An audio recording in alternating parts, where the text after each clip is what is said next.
ये moment viral होने की बात आई तो सीरियसली बोलूँ तो मैं नहीं चाहता था कि ऐसा कुछ हो, और मुझे पता नहीं था कि रिकॉर्ड हो रहा है। लेस कि आप रोते हुए चेहरों को आप वायरल करें तो ये चीज़ें हाँ, करिए बर्निंग द बोट, कि आप जिस नाव से आए हो उस नाव को जला दो, कि आपके पास पीछे जाने का रास्ता ना बचे। बहुत बड़ा हिस्सा है वो विनीत सर का है, और विनीत सर की आंखों में जो एक हिस्सा है आंसू में, वो मेरा एक हिस्सा है। 2020 में जनवरी में भाई एक्सपायर कर गया। कैसे, मतलब ये रोड पूरा एक्सीडेंट हुआ था वो, मतलब ईश्वर का नाम लेके मैंने नहीं मारा था बी कि नाम ले लेता हूँ काम आ जाएंगे, नहीं आते हैं काम, गलत होना होता है गलत हो जाता है। वो कम उम्र में उसका निधन जो है मतलब पूरे परिवार को खिलाने वाला था। मतलब मेरे लिए संकट था। घर नहीं जाता मैं, क्यों नहीं जाता, क्योंकि घर जाके मैं करूँगा क्या, अच्छा रहेगा। पर वो संघर्ष मुझसे किसी ने ज़बरदस्ती थोड़ी कहा था कि तुम चलो, तुम आईएएस बनो, तुम पीसीएस बनो, तुम नहीं बनोगे तो देश नहीं चलेगा, कि घर आओ। मैं 4 होली से घर नहीं गया हूँ, तो घर न जाना मतलब होली पर ही मेरा व्यक्तिगत चुनाव होता था, क्योंकि लगभग पूरी धरा साथ दे तो और बात है, तू जरा साथ दे तो और बात है, चलने को तो चल सकते हैं एक पाँव से लोग, मगर दूसरा भी साथ दे तो और बात है। यूपी पीसीएस 2024 में सबसे ज़्यादा वायरल जो अधिकारी हुए हैं, अब ये कैसे वायरल हुए अभी इनसे खुद ही पूछेंगे, लेकिन एक तरीके से प्रभु का जो सहारा रहा, प्रभु के सामने जो हनुमान जी मंदिर प्रयागराज में सिविल लाइंस में है उसके सामने फूट फूट कर रोना, तो ये दिखाता है कि कहीं ना कहीं से बहुत दिन की एक वो आस थी, बहुत दिन से इस समय का इंतजार था, जिस समय का इंतजार सब करते हैं कि एक दिन जीवन में सफलता जरूर कदम चूमेगी। तो सबसे पहले आनंद राज सिंह भैया को बहुत बहुत ढेर सारी बधाइयाँ ऐसी सफलता के लिए। बहुत धन्यवाद अभिनव भाई। तो मतलब सबसे पहला सवाल भैया कि जो इतना सेंसेशन वाला जो पूरा इस समय चल रहा है पूरे, मतलब हर एक न्यूज़ प्लेटफॉर्म पे हर जगह सिर्फ आप ही आप दिख रहे हैं, तो वो मोमेंट कैसा था जब आप, मतलब आपको पता चला रिजल्ट, पूरा उसका एक स्टोरी आप पूरी बताइए। इलाहाबाद रहता हूँ मैं, ये सब जानते हैं। इलाहाबाद में दरअसल हनुमान जी का जब जाना होता है तो मैं अक्सर जब परीक्षाएं देता था, पूरी करता था, परीक्षा दे के आता, दे के कर आता था, तो जैसे आप अपना काम कर रहे हो, मतलब मंदिर जाने का मतलब ये नहीं होता कि आप पढ़ाई नहीं कर रहे हो। मंदिर जाने का ये मतलब नहीं होता कि आप कुछ अपना कार्य नहीं कर रहे हो, राइट। मंदिर वरदान मांगने में नहीं जाता, न मैंने कभी वहाँ वरदान मांगा है, न कभी मैंने ये कहा कि तुम मुझे ये बना दो, ये बना दो, ये बना दो, कभी नहीं। मेरी कोई मन्नत नहीं रही वहाँ पर। मेरा वहाँ जाना बस इसलिए होता है कि मुझे एक संबल मिलता है कि मुझे यकीन है तुम संभाल लोगे। जैसे आपने द लास्ट क्लिफ करके एक कहानी हुआ करती है, इसी वैसी बोर्ड में इंग्लिश क्लास 8th या 9th में, मुझे एग्जैक्टली नहीं याद है कहाँ है। द लास्ट लिफ नाम की कहानी है। उसमें होता ये है कि एक लड़की है जो बीमार है, उसको बुखार हुआ है, और उसको ऐसा लगता है कि वो जो पेड़ से पत्ते झड़ रहे हैं, यूरोप पर बनी कहानी है, तो जो आखिरी पत्ता है वो जब झड़ जाएगा तो मेरे जान चली जाएगी। तो उसका एक अंकल रहता है, तो क्या करता है वहाँ पे जाके एक आर्टिफिशियल लीफ बनाता है। वो लड़की उसको देखती रहती है और झड़ता वो ही नहीं है ठीक हो जाती है, वो झड़ता नहीं, वो ठीक हो जाती है। तो ईश्वर जो होता है ना, ईश्वर वही लास्ट लीफ है कि भविष्य क्या होना है कोई नहीं जानता, पर आप एक उम्मीद में है कि है कहीं। किसी ने देखा है पता नहीं, नहीं देखा नहीं पता, सॉरी नहीं देखा, हाँ किसी ने नहीं देखा, बट तो मतलब जिसके मतलब अस्तित्व प्रश्न है, ईश्वर का अस्तित्व एक बड़ी बहस है, फिलोसफिकल डिबेट है नहीं है, कहाँ है तो कैसा है, अगर है तो इतनी समस्या क्यों है, अगर नहीं है तो प्रूफ करो कि नहीं है। तो इतनी जो डिबेट है, मतलब ये फिलोसफिकल डिबेट्स जो हैं, ये जो आम आदमी है जो संघर्षरत है, वो जो समस्याओं से घिरा हुआ है, वो अपनी समस्याओं में फिलोसफिकल डिबेट्स में नहीं घुसता। वो क्या करता है, अपना काम करता है, और एक उम्मीद रखता है कि अगर मैं अपना काम पूरा करूँगा तो ईश्वर मुझे कहीं ना कहीं सफलता देगा। मेरा 2025 का प्रीलिम्स नहीं निकला पीसीएस का। हाँ, तो मैं आखिरी नायब तहसीलदार पे पास हुआ, बट मेरा उसके बाद प्रीलिम्स नहीं निकला, और जिस दिन नहीं निकला था मैं फिर भी गया था, और फिर भी मैंने प्रसाद चढ़ाया था कि कोई बात नहीं, गड़बड़ हो गया, मुझे ठीक है, होना था। तो मेरी बहुत, मैं उम्मीद ना उम्मीद से नहीं हूँ, मुझे अपने पर विश्वास है, और मुझे इस बात पर विश्वास है कि ईश्वर अगर है, अगर कहीं होगा, तो वो जो एक मोमेंट आता है डर का, उसको कहीं ना कहीं ख़त्म करता है। पर मेरा विश्वास कर्म में बहुत ज़्यादा है, और मैं ये कहता नहीं हूँ, मैं इसमें मतलब बहुत ज़्यादा यकीन रखता हूँ। हाँ ठीक है। तो जब ये मोमेंट वायरल होने की बात आई, तो सीरियसली बोलूँ तो मैं नहीं चाहता था कि ऐसा कुछ हो, और मुझे पता नहीं था कि रिकॉर्ड हो रहा है, और नहीं इसको डालने के पहले मुझसे पूछा गया कि इसको डाला जाए या नहीं। तो वो मेरे लिए आवश्यक था, और मैं नहीं चाहता कि मेरे वल्नरेबल मोमेंट्स को भी देखे। बहुत वल्नरेबिलिटीज़ होती हैं, सबकी होती हैं, और बट वो पर्सनल होती हैं। आप जब किसी भी सोशल प्रोफाइल में आते हैं, आप अपनी वल्नरेबिलिटीज़ को नहीं लेके चल सकते। आपकी कुछ ड्यूटीज़ होती हैं जिनको निभाना आपका काम होता है। तो मेरा जो फोकस है, मैं मतलब कभी भी अभी भी एज ए स्टूडेंट, तो मैं अपने हमेशा I prefer to do my job. जो मेरा काम है मैं उसको पूरा करूँगा, मैं आगे आऊँगा, और मेरा इसमें बहुत गहरा यकीन है कि यही था बाकी उसको वायरल होने पर मुझे थोड़ा सा जो वो है ना, एक बबल क्रिएट होता है, कितना बड़ा ये वो, ठीक है संघर्ष था, है, रहेगा, हमेशा रहेगा, पर वो संघर्ष मुझसे किसी ने ज़बरदस्ती थोड़ी कहा था कि तुम चलो, तुम आईएएस बनो, तुम पीसीएस बनो, तुम नहीं बनोगे तो देश नहीं चलेगा। ये मेरा चुना हुआ रास्ता है, और इस रास्ते का चयन मैंने किया है। पीड़ा हुई, तकलीफ़ हुआ, वो पीड़ा और तकलीफ़ को मैंने ईश्वर से कहा। मैं इसको अभी भी ईश्वर के अलावा कुछ ही लोग हैं जिनसे मैं इस चीज़ के बारे में मैं एक्सप्रेस कर सकता हूँ। मैं सबसे नहीं करता, सबके लिए मुस्कुरा के हाँ ठीक है धन्यवाद टाइप ही, इस टाइप का ही मैं जवाब दे रहा हूँ। सबसे मैं अपनी पीड़ाएँ एक्सप्रेस नहीं कर सकता। तो अपनी पीड़ा किससे कही जाए, होती है, पर पीड़ा है, पर चयन मेरा है, तो ये पीड़ा भी मेरी है। तो पीड़ा पर जो कॉपीराइट है वो भी मेरा है, बट ठीक है मेरी पीड़ा बाजार में बिक रही, थोड़ा बिक जाए, किसी घर चल जाएगा बाजार में आने से, ठीक है कोई बात नहीं। बट हाँ बुरा लगा था। बुरा ये लगा था कि बात उन आंसुओं की नहीं थी। बात ये था कि जो उन अगर सच में किसी को पूछना था तो सवाल होने थे, कैसे तैयारी की, कहाँ किया, क्या संघर्ष रहा तैयारी का। तो मतलब वो मैं उसको ज़्यादा सब्सटेंशियल मानता हूँ, अनलेस कि आप रोते हुए चेहरों को आप वायरल करें। तो ये चीज़ें थी हाँ, वहाँ आपकी मतलब जानकारी में वो नहीं था ही था, नहीं कि नहीं वो आपने बाद में देखा इसको। बाद में देखा, और बाद में उनको मैंने फ़ोन करके डांटा भी, तो उन्होंने लेकिन माफ़ी भैया मांगी। आप सच में मतलब आप मतलब वहाँ पे कोई ऐसा नहीं था कि बोलने वाले तो बहुत कुछ बोलते रहते हैं, अच्छा भी बोलेंगे बुरा भी, सोशल मीडिया का ज़माना है, जो भी चीज़ें हैं, लेकिन उस समय का जो इमोशंस था वो मतलब वास्तव में वास्तविक इमोशन था, क्योंकि आप भावुक कई जगह भावुक हुए हैं। आप इंटरव्यू भी देते हैं ना, तो आपकी आंखों में वो दिखता है कि मतलब क्या संघर्ष रहा है। एक बार पूरी दास्तां, क्योंकि आपने अपने भाई को भी खोया है, और क्योंकि मैंने कहीं से इंटरव्यू देखा आपका, और सब कुछ मतलब पिताजी भी आपके मतलब अब आप खुद ही बताएंगे। तो एक जैसे प्रयागराज में बहुत सारे बच्चे आते हैं, बहुत मध्यम वर्गीय गरीब परिवार से, 2,000 रुपया महीना मिलता होगा, उसमें कमरे का आधा किराया देते हैं। नहीं यार, 2,000 रुपये में आजकल नहीं मिलता, आजकल 5,000 मिलना, 5-6 क्या, बल्कि नहीं ऐसा मेरे नहीं समझ से भैया, कई बच्चों को 2,500-3,000 ही आता मुझे होगा। 6-7 हज़ार रुपये आता था। 2,500 में मैं नहीं कर पाऊंगा, और अगर मुझे 2,500 आएगा तो सर मैं पढ़ा रहा हूँ, मैं कुछ ना कुछ कर रहा हूँ कि वो हाँ, बहुत 5,000। सारे बच्चे करते हैं हाँ, बाहर काम। मैंने भी कहा सर कुछ दिन ट्यूशन पढ़ाए।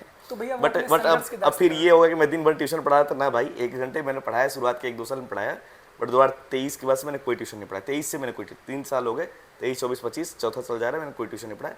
शुरू में आया था, कुछ दिन मैंने पढ़ाया है, आपने भी वो बट फिर अब इसको मतलब, अच्छा मैं मैथ्स पढ़ाता था, तो मुझे मैथ्स अच्छी लगती थी, अंकल ने बोला कि पढ़ा दिया करो, मैंने कहा ठीक है, एक बच्चे को मैं पढ़ा देता हूँ, बात आ जाता था कमरे पर, उसको पढ़ा देता था, हो गया, इतना था। मतलब ये सब पार्ट ऑफ लाइफ है, मैं इसको मतलब बहुत ग्लोरीफाई कि मतलब संघर्ष कर, अरे ठीक है, संघर्ष कर दे तो वहीं रह जाते ना, तो वहाँ से उठना जरूरी था भाई। तो मतलब हाँ बिल्कुल, संघर्ष मेरा चयन है, संघर्ष मुझ पर किसी ने थोपा नहीं है। और मैं हाँ, मतलब पिताजी क्या करते हैं आपके? पिताजी खेती किसानी करते हैं और ट्रैक्टर एजेंसी में मैनेजर हैं, और पिताजी पिछले मतलब 12-13 साल से नौकरी कर रहे हैं, और खेती किसानी है वो भी, हाँ बस खेती किसानी करते हैं, बस यही पारिवारिक जीवन निर्वाह हो जाता है। है। जीवन निर्वाह हो जाता है, जीवन निर्वाह में कभी कोई समस्या नहीं आती। निम्न मध्यम वर्गीय परिवारों में मुख्य जो समस्या आती है खाने पीने की, पहनने की नहीं आती है। समस्या आती है क्योंकि समस्या तब आती है जब लड़की की पढ़ाई आती है और लड़की की शादी आती है। समस्या तब आती है जब उनके विषय में कोई बाहर के खड़ा आदमी कुछ टिप्पणियाँ करता है, क्योंकि उनके जो वैकेंसीज है जब तक कोई महसूस न कराए तो महसूस होती नहीं है वैकेंसीज, ठीक है। तो वैसा कोई समस्या नहीं है, सब ठीक है। हाँ। ये सारी चीज़ें हैं। और अगर ठीक नहीं भी है तो वो मेरा चयन है ना, वो मेरे वस्तु स्थिति है, उसके लिए मैं मैं किसी से जाके कह नहीं सकता कि मेरी समस्या है, मतलब I have to do work, right. हाँ, सारी चीज़ें। अच्छा, आप घर अभी तक सिलेक्शन होने के बाद 3-4 दिन से आप प्रयागराज में ही हैं, तो घर आप अभी, मैं आपसे पूछ भी रहा था कैमरे के पीछे, घर नहीं जाएंगे भैया? तो मैंने नहीं, घर नहीं जाना मुझे। तो ये क्या है, मतलब आप जब तैयारी के समय घर जाते थे कि बिल्कुल भी आपने घर से जो है? नहीं, मैं 6-8 महीने में एक बार घर जाने वाला आदमी हूँ। और वो भी मतलब जैसे मैं पिछली 4 होली से मैं घर नहीं गया हूँ। और इस दिवाली पर भी मैं घर नहीं गया था। घर नहीं जाता मैं। क्यों नहीं जाता? क्योंकि घर जाके मैं करूँगा क्या? दरअसल आप 1 दिन 2 दिन 4 दिन से ज़्यादा रहते हैं, तो अब घर के कामों में लोग मुझे इन्वॉल्व नहीं करते। मम्मी पापा काम अपने आप हो जाता है, मुझे इन्वॉल्व नहीं करते। दूसरा कि एक बज़ है आसपास सराउंडिंग में, वो जो मेरे ऊपर टिका हुआ है। तो उस बज़ में अब इतने सवाल हुआ करते थे, शायद अब सवाल इस बार जाऊँ तो शायद वो सवाल ना हो, शायद अभी भी होंगे और शायद अलग तरीके से होंगे। कब होगा, कैसे होगा, क्या कर रहे हो, कहाँ कर रहे हो। तो अच्छा, वो जो चीज़ें चल रही थी जीवन में, मैं सबको बता नहीं सकता था, सबको समझा भी नहीं सकता था। तो अब नाना प्रकार की राय हैं। जैसे किसी ने बोला कि तुम लेखपाल दे लिया करो, तुम ये कांस्टेबल दे लिया करो। मैं इसे मतलब गलत नहीं मान रहा हूँ, मतलब देने वाले देने उसमें सब, परंतु मेरा चयन नहीं है वो, और मैं अपने चयन के साथ जीवन जीना चाहता हूँ। ये मेरा चयन था जो, वो मेरा चयन रहेगा। मैं बात लेखपाल बनने में समस्या नहीं है, अध्यापक बनने में समस्या किसी चीज़ में नहीं है, पर आप एक चयन करते हैं, और जो आप चयन करते हैं आपको उस पर अडिग होना पड़ेगा, तब आप उस लक्ष्य को हासिल करेंगे। अगर आप डेली शाम को सोने के पहले एक बार सोचेंगे कि मैं ये कभी कर लूँ, मैं वो भी कर लूँ, मैं यहाँ भी कर लूँ, आप कन्विक्शन नहीं आएगा, कन्विक्शन नहीं आएगा, कॉन्फिडेंस नहीं आएगा, कॉन्फिडेंस नहीं आएगा, काम नहीं होगा, आप पढ़ नहीं पाएंगे, सिलेक्शन नहीं होगा। तो जो डायलेमाज है ना, डायलेमाज आपको जीने नहीं देते हैं, ठीक है। तो पहला तो जीवन को जो निभाने का तरीका होता है कि जो आपके जीवन में वस्तु स्थिति है, पहले आप उसे स्वीकार करें कि समस्या है, हाँ है, क्या समस्या है, यही समस्या है। तो फिर उसके बाद क्या, समाधान होना चाहिए। फिर आप समाधान में आप अपने पास उपलब्ध विकल्प सोचते हैं, उपलब्ध विकल्पों में आप अपनी क्षमता देखते हैं कि आपकी क्षमता क्या है, आप कर सकते हैं कि नहीं कर सकते हैं। तो वो क्षमता के बाद आप जब ऑब्जेक्टिव इवेल्युएशन करते हैं, तो आपको कई जगह कैपेसिटी बिल्डिंग की ज़रूरत पड़ती है। कैपेसिटी बिल्डिंग मतलब कि कई बार ऐसा होता है कि कुछ कॉन्सेप्ट जल्दी नहीं समझ में आते, कई बार क्या होता है कि आप जल्दी पढ़ नहीं पाते, तो आपको अपने आप को समय देना पड़ेगा, आपको चीज़ों पे लगे रहना पड़ेगा, है ना। आपको अलग अलग तरीके से उस पर इन्वॉल्व होना पड़ेगा। उसमें जैसे कई बार मुझे जब कॉन्सेप्ट्स नहीं समझ आते थे, मैं यूट्यूब पे जाकर उस कॉन्सेप्ट को ही पढ़ता था। मैंने कभी यूट्यूब से क्लास लेक्चर्स स्पेसिफिकली नहीं फॉलो किया ज़्यादातर, एक आध को छोड़ के, बट मैं कुछ जगहों पर मैंने जो है वो फॉलो किया कि टॉपिक वाइज में जाके कुछ चीज़ें देखा करता था। देखिए, अब यूट्यूब से नाम आ रहा है तो मैं एक नाम बता देता हूँ। यूट्यूब पर अब मतलब यूट्यूब मुझे याद आ गया तो मैं बता रहा हूँ। 2022 में मैं जब प्रीलिम्स देने गया पीसीएस का, तो उस समय पीसीएस की तैयारी, पीसीएस के लिए मैं प्रतिबद्ध नहीं था, मेरे दिमाग में था यूपीएससी, पर उस समय सिलेबस कवर नहीं कर पाया था। और चूंकि मैं 21 में ग्रेजुएट हो चुका था, तो मेरे पर एक दबाव था कि नहीं मैं दूँ। और अब वही था कि वो बचपन से एक दबाव जो चला रहा था कि मुझे देना है, मुझे देना है, वो मैंने ही निर्मित किया। समाज का उसमें कोई योगदान नहीं कि किसी ने मुझे कहा कि तुम बनो। ये मेरा व्यक्तिगत चयन है, मैं फिर कह रहा हूँ मेरा व्यक्तिगत चयन है। मैं देने गया, मुझे मैपिंग नहीं आती थी। तो 22 में प्रीलिम्स पीसीएस का भी नहीं हुआ और आईएएस का भी नहीं हुआ। रीजन, मुझे मैपिंग एक बड़ा रीजन था, मुझे मैपिंग नहीं आती थी। तो मैंने इसको पहचाना और 23 के अटेम्प्ट में मैंने सुदर्शन गुर्जर सर से ज्योग्राफी वहाँ जाके और यूट्यूब पर मैंने मैपिंग पढ़ा, और वहाँ से मैंने मैपिंग जब की, तो मेरे जब अगली बार ज्योग्राफी के 23 में जब मैं प्रीलिम्स देने गया, और मैंने फरवरी में पढ़ा था मैपिंग, और उसको मैंने रिवाइज भी नहीं किया था, क्योंकि मैं फिर मैं पीसीएस के लिए सीरियस नहीं था, मैं यूपीएससी के लिए ज़्यादा सीरियस था। पर वो मेरे मैपिंग के जितने सवाल आए पीसीएस के, वो सारे सवाल सही हुए। पर मैं मतलब इस बात में एक बात क्लियर कर देना चाहता हूँ कि हाँ, मैं यूपीएससी के लिए तब ज़्यादा सीरियस था, पर ऐसा नहीं था कि मतलब पीसीएस चाहता नहीं था, चाहता तो था ही। और दूसरी बात कि जब मेरा 23 का यूपीएससी का प्रीलिम्स नहीं निकला, तब जो एक मोरल डाउन होता है, क्योंकि जितनी क्लैरिटी के साथ मैं बात कर रहा हूँ, अगर नहीं होगा तो फिर छोड़ने के अलावा विकल्प बचेंगे नहीं ज़्यादा।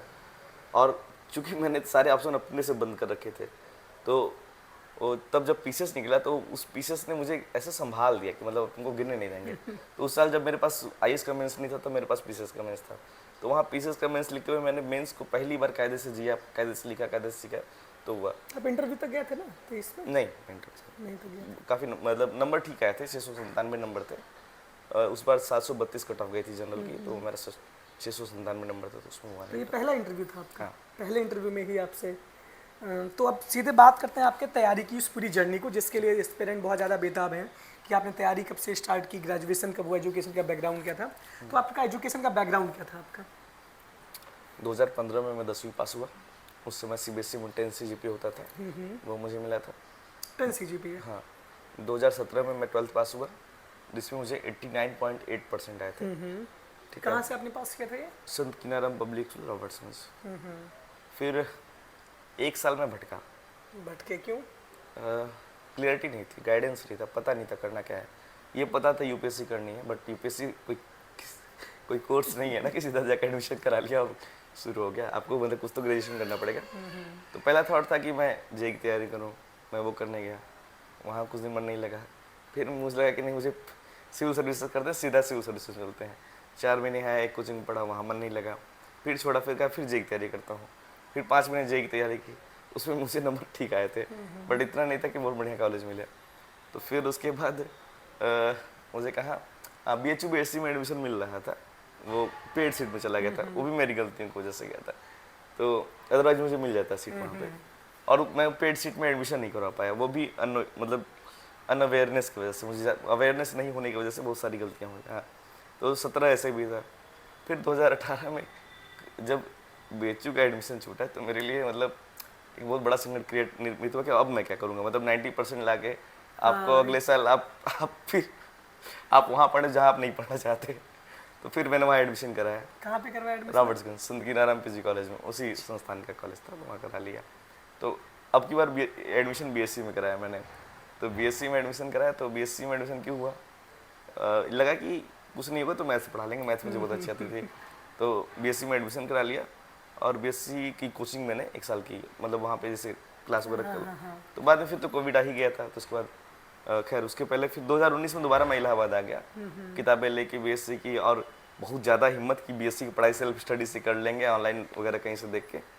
तो वो किया भी बाद में जाके, उसकी पढ़ाई भी मतलब लास्ट में 1-2 महीने में ब्रेक लेके घर चला जाता था, और मैं पढ़ाई करता था, बुक्स उठा के, नोट्स उठा के, तो उस तरीके से पढ़ाई चल रही थी। तो 2019 खैर 2020 का एग्ज़ाम भी नहीं देना पड़ा, 2 ही पेपर देने पड़े थे। उसके बाद कोविड आ गया। फिर उसके बाद 2019 में क्या हुआ, मैं इलाहाबाद आया। इसके बाद 2020 में जनवरी में भाई एक्सपायर कर गया, कैसे मतलब ये रोड एक्सीडेंट हुआ था। तो कितने उम्र थी भैया की? उस समय उसकी उम्र 23 भी नहीं हुई थी, 22 की उम्र में था वो आपसे एक्सपायर। बड़े थे ना वो? हाँ, 2.5 साल बड़ा था। तो वो कम उम्र में उसका निधन जो है, मतलब पूरे परिवार को हिलाने वाला था। मतलब मेरे लिए संकट था, परिवार के लिए भी संकट था। फिर मार्च में कोविड आ गया, फिर 1-1.5 साल घर रहा। उस दौरान इतनी इनसिक्योरिटीज़ आ गई, इतनी इनसिक्योरिटीज़ कि मतलब 12th पास होने के बाद 1 साल मैं वैसे देख चुका था, झेल चुका था। फिर अब ये Graduation भी अब क्या बोलते हैं, बहुत अच्छे कॉलेज से पढ़ाई भी नहीं कर रहा हूँ। फिर उसके बाद जो सोचा कि सिविल सर्विसेज की तैयारी अच्छे से कर लूँगा, वो भी नहीं ठीक से हो पा रही। कोविड आ गया, घर पे संकट, तो तमाम तरह की चीज़ चलती हैं। पर इस दौरान एक बहुत अच्छी चीज़ हुई कि मैंने हिंदी साहित्य में रुचि लेना शुरू कर दिया, पढ़ना शुरू किया। तो 1-1.5 साल मैंने काफ़ी हद तक, जून 2020 से मैंने हिंदी साहित्य खूब पढ़ा। तो मैं बहुत सारे उपन्यास, बहुत सारी कविताएं, लगभग 50 उपन्यास मैंने पढ़े। इसके बाद कविताओं में खूब रुचि जगी, तो कविताएं पढ़ना। फिर बाद में हिंदी साहित्य का एक कोचिंग का नोट्स लेकर उसकी भी पढ़ाई की, उसका भी ऑप्शन तैयार किया। घर पे रह गई, सब काम घर पे हुआ 2021 में आके। तो फिर 2021 अगस्त में मैं जुलाई में फाइनल परीक्षा थी BSc की, 2-3 पेपर हुए थे, मतलब उस वक्त कम कर दिया था सरकार ने। तो फिर उसके बाद पास हुआ, मतलब एग्ज़ाम दे के फिर मैं इलाहाबाद आ गया, प्रयाग आ गया। 2021 में मैं प्रयाग आ गया। तो क्या बता रहा था आप, सवाल क्या था फिर से? मतलब तैयारी का पूरा फेज कैसा रहा? 21 में प्रयागराज ठीक, आए। 21 में प्रयाग आया। तो प्रयाग आया तो इतनी वल्नरेबिलिटी से लेके आया था, इतना घर पे रहते मुझे या फिर उम्र का भी दोस्त था, जब जो चीज़ घर पे मुझे नहीं समझ आ रही थी, अपनी इमोशनल फ्लक्चुएशंस, प्रयाग आके मुझे ज़्यादा समझ आया। अच्छा, मैं इलाहाबाद बोल रहा हूँ तो कोई नहीं, इलाहाबाद कोई दिक्कत नहीं, इलाहाबाद ही सबके जहन में बसा है। लोग जो है क्या बोलते हैं, दरअसल लोगों का जो ईगो है बहुत हर्ट हो जाता सॉफ्ट है, वो बहुत जल्दी हर्ट होता है। तो खैर मैं इलाहाबाद ही बोलता हूँ। है। इलाहाबाद हम भी बोलते तो हैं। मैं जो है कि अब मतलब आप जो एक चीज़ से कोई नैरेटिव बना रहे हैं ना, आपका सारा नैरेटिव जो है गड़बड़ हो जाएगा। आप मुझे जानते हैं नहीं एग्जैक्टली। खैर, तो फिर मैं इलाहाबाद आया दोबारा लौट के, तो यहाँ फिर पढ़ाई शुरू की। तो फिर पहला साल 6-8 महीने पता ही नहीं चला कैसे बीता। बहुत मतलब अच्छे नहीं थे वो। मुझे बड़ी मतलब इमोशनल क्राइसिस अलग चल रही थी। फिर हाँ, परिवार मुझे एग्ज़ाम नहीं समझ आ रहा था कि एग्ज़ाम में क्या है, सिलेबस नहीं समझ आ रहा था, क्योंकि अभी तक तो मैं बस कोचिंग के बनाए हुए नोट्स वो चीज़ें पढ़ता था। तो उसमें मुझे बहुत ज़्यादा कुछ समझ नहीं आ रहा था कि यूपीएससी लिटरली होगा कैसे, क्या करूँ, कहाँ जाऊँ, कुछ नहीं पता चल रहा था। तब विनीत सर थे, उनसे बात करता था, रात दिन रात करके बात करता था, तब वो ज़्यादा भैया बात। में आप ज्वाइन किए थे कि मतलब विनीत सर से आप अलग से? तो 2021 में जब आया तो कुछ क्लासेस बची हुई थी मेरी, तो वो कोचिंग का जो मैंने पहले धी ज्वाइन किया था 2019 जून में ही ज्वाइन किया था। कोविड आ गया था फिर? हाँ, वो घर जाना पड़ा था। 6 महीने मैंने क्लास लिया था, तो उसमें विनीत सर पढ़ाते थे वहाँ पे। विनीत सर से ही क्लास शुरू हुई थी पॉलिटी की, और विनीत सर के कारण ही मैंने धी ज्वाइन किया था। पहली क्लास मतलब, अच्छा चलिए आप थे, मैं हमेशा बताता हूँ, सच्ची बताता हूँ आपको भी। हुआ यूँ कि मैं गया था ट्रायल लेने। ट्रायल लेके मेरा कोई प्लान नहीं था कि मैं पढ़ूँ, मुझे पता नहीं था मुझे पैसे मिलेंगे कि नहीं मिलेंगे। तो 75,000 रुपये फीस थी दे की। तो और वो भी सीनियर्स की जिद करने पर कि नहीं तुम एक बार दे जाओ। मतलब मैं सोचा था कि कोई छोटी मोटी कोचिंग में जाकर जीएस का सब्जेक्ट अलग अलग पढ़ूंगा। तो बोले नहीं तुम जाओ एक बार पढ़ो वहाँ। तो गया तो संयोग ऐसा कि विनीत सर मिल गया। तो विनीत सर जब पहली क्लास में देखा, मैं उसको बहुत आखिरी में बैठा था, उसी दिन मैंने तय किया कि मैं इन्हीं से पढ़ूंगा। अगर मुझे पढ़ना है तो मतलब शायद मैं इन्हीं को ढूंढ रहा तब तक पढ़ने के लिए। तो अच्छा, तब उसके बाद मतलब पढ़ा चुके थे क्लास, लेकिन मेरी बात नहीं होती थी। 19 से 20 के बीच में जून तक में मेरी बात नहीं हुई। जून में जब अचानक से एक जस्ट वही सब इनसिक्योरिटी से जूझ रहा था, तो मैंने एक सामने से फ़ोन लगाया कि सर मेरा नाम, अच्छा चूँकि मैं क्लास में थोड़ा वोकल रहा हूँ, तो सर मुझे मतलब बाई फेस पहचानते थे, बाई नेम तो नहीं क्या ही जानेंगे, बट आंसर कापी भी एक आध बार जीत करके चेक कराया था, तो थोड़ा सा था कि मुझे पहचानते थे। तो फ़ोन उठाए तो बताया जब चीज़ों को, तो बोले कि नहीं नहीं आनंद आप पढ़ाई करिए, बड़ा हिम्मत दिए।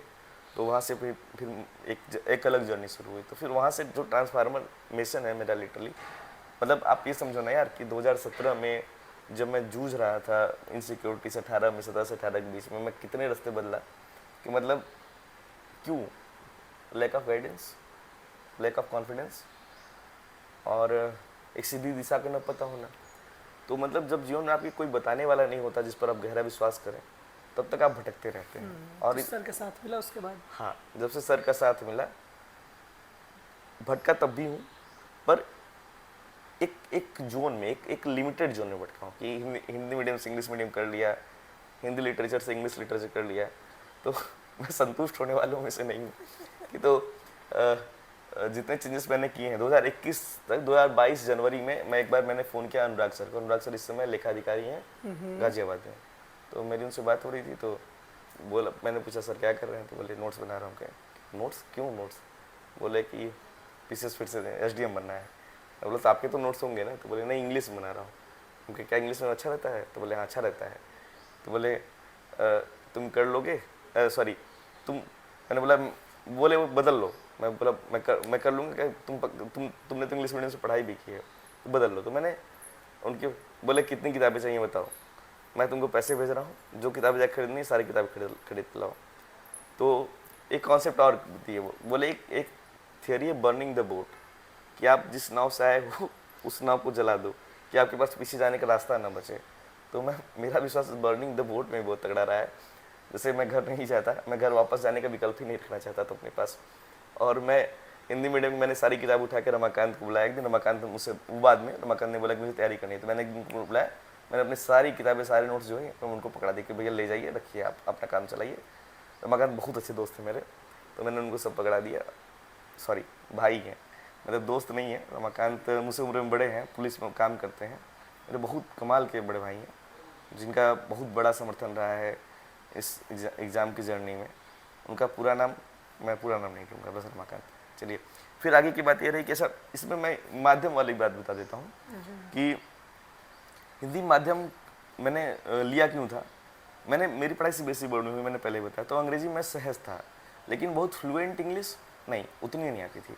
और एक गलत फहमी थी कि अच्छा जहाँ से बिलोंग करते हैं वहाँ पे इंग्लिश पढ़ाई जाती है, बट इंग्लिश की किताबों को भी हिंदी में ही समझाया जाता है। तो इंग्लिश मीडियम केवल राइटिंग मीडियम है, लर्निंग मीडियम इंग्लिश मीडियम नहीं है। तो पॉइंट ये था कि मुझे लगा कि मुझे पता नहीं था कि इंटरव्यूज़ कैसे होते हैं आयोग में, चाहे यहाँ से कमीशन में। तो मुझे लगा हिंदी में ही, मतलब आप अगर इंग्लिश में मेंस लिखते हैं मीडियम में तो आपको इंग्लिश में ही इंटरव्यू देना पड़ेगा, बट ऐसा है नहीं। और ये मुझे बहुत बाद में पता चला, तब तक मैं हिंदी पढ़ चुका था। खैर हिंदी माध्यम लेना भी एक अच्छा मतलब चयन ठीक है, थोड़ा सफ़र लंबा हुआ, बट वहाँ लेने से दो चीज़ें हुई। एक तो विनीत सर से बात हुई, पता नहीं इंग्लिश मीडियम होता तो मिलता कि नहीं मिलता। मिलते विनीत सर क्लासिक ही पढ़ाते इंग्लिश हाँ, मीडियम में। तो शायद पता नहीं मिलते कि ना मिलते। और दूसरा ये था कि हिंदी पढ़ने से जो समझ है मेरी बड़ी अच्छी हुई, और मेरी हिंदी की भाषा भी बड़ी अच्छी है, बट वो खैर मुझे मेंस में काम नहीं आती, बट अच्छी है। हाँ, तो फिर क्या आप 22 तक सवाल बोलते रहिएगा बीच बीच में, क्योंकि मैं 22 कहीं और तक ना आप भटक पहुंचे जाऊँ। थे 2012। हाँ मतलब ठीक है, कोई दिक्कत नहीं, लोग सुनना अच्छा, चाहते हैं आपकी तो पूरी मैं जर्नी। इंग्लिश मीडियम ले लिया। तो फिर मैं एक दिन वो अनुराग सर ने कहा, तो मैंने इंग्लिश मीडियम ले लिया। मैं अगले दिन गया, लक्ष्मीकांत और स्पेक्ट्रम खरीद के लाया, बहुत सारी किताबें कटरा से लेके आया, तैयारी इंग्लिश मीडियम में शुरू। और इंग्लिश मीडियम में पहला आंसर अगले दिन लिख के मैं विनीत सर को दिखाने चला गया। इनको बोला कि मैंने इंग्लिश मीडियम ले लिया है। बोले ये भी चौकन्ने हुए थे क्या एकदम से? नहीं, तो बोले कर लोगे? मैंने बोला हाँ कर लेंगे। तो ये मतलब I think he was smiling कि मतलब ये कितना कैलिबर लेके आया बंदा, कहाँ कैसे करेगा। तो जो आंसर दिखे उस पर बोले कि नहीं ये आंसर नहीं है, बट एक चीज़ था कि कर लेंगे। पॉइंट जैसे दो चीज़ें हैं, एक होता है कि आप कर पा रहे हो और एक होता है आप कर सकते हो। दोनों बातों में अंतर है। सकते में क्या होता है कि आपके पास एटीट्यूड है उस पर, सॉरी एप्टीट्यूड है, अगर आप उस पर काम करेंगे तो कैपेसिटी में चेंज हो जाएगा। तो मतलब ये जो सकता है वाला है, मेरा इसमें बड़ा यकीन रहा है कि मतलब कुछ भी किया जा सकता है, किया जा सकता है। फिर उसका प्रोसेस फॉलो करिए, करते रहिए, मेहनत काम करना शुरू करिए एक सिरे से एक सिरे तक। और जब काम एक जगह से शुरू होगा तो अंतिम तक पहुंचना ही है उसको, ये फैक्ट है। मतलब आप कर सकते हैं, हाँ कर सकते हैं, तो उस प्रोसेस में आपको कितना इफर्ट लेना पड़ेगा, फिर आप वो इफर्ट ले पा रहे हैं कि नहीं ले पा रहे हैं। क्वेश्चन यहाँ इफर्ट्स पे है। कैपेसिटी हो सकता है कि किसी की कम हो किसी की ज़्यादा हो, इसमें चैलेंजेस डिफरेंसेस होते हैं, सबकी कैपेसिटी इक्वल नहीं होती। बट फिर मुझे सारी बात आके रुक जाती है इफर्ट्स पे, कौन कितनी इफर्ट्स ले रहा है। तो मैंने इफर्ट लिया, मैंने इंग्लिश मीडियम ले लिया। अगला परेशानी शुरू हुआ कि नोट्स कैसे बनेगा, तो नोट्स का क्राइसिस आया। तो प्रीलिम्स की तो किताबें आसानी से उपलब्ध हैं, बट मेंस का क्या, नोट्स कैसे बनेगा। तो अब नोट्स बनाने लगा 22 से बैठ के, जो नोट्स बन नहीं रहे हैं। मैं पढ़ रहा हूँ, मुझसे हो नहीं रहा है, पढ़ा बहुत, हो कुछ नहीं रहा है, मतलब उसका बहुत प्रोडक्टिविटी में नहीं मिल रहा है।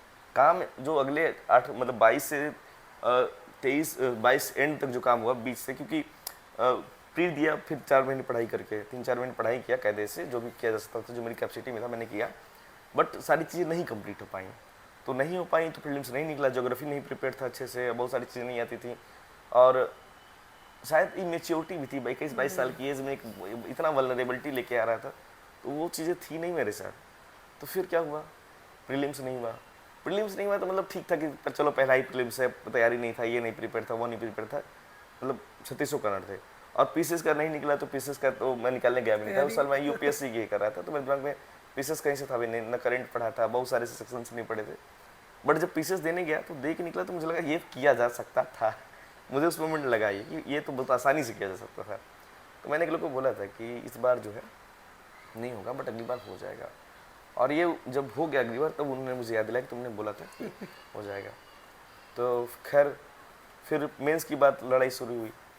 तो मेंस की लड़ाई जब शुरू हुई, तो मेंस कैसे होगा, कैसे किया जाएगा मेंस। तो मेंस में फिर रोल आया कि कौन सी नोट्स, कौन सी किताबें।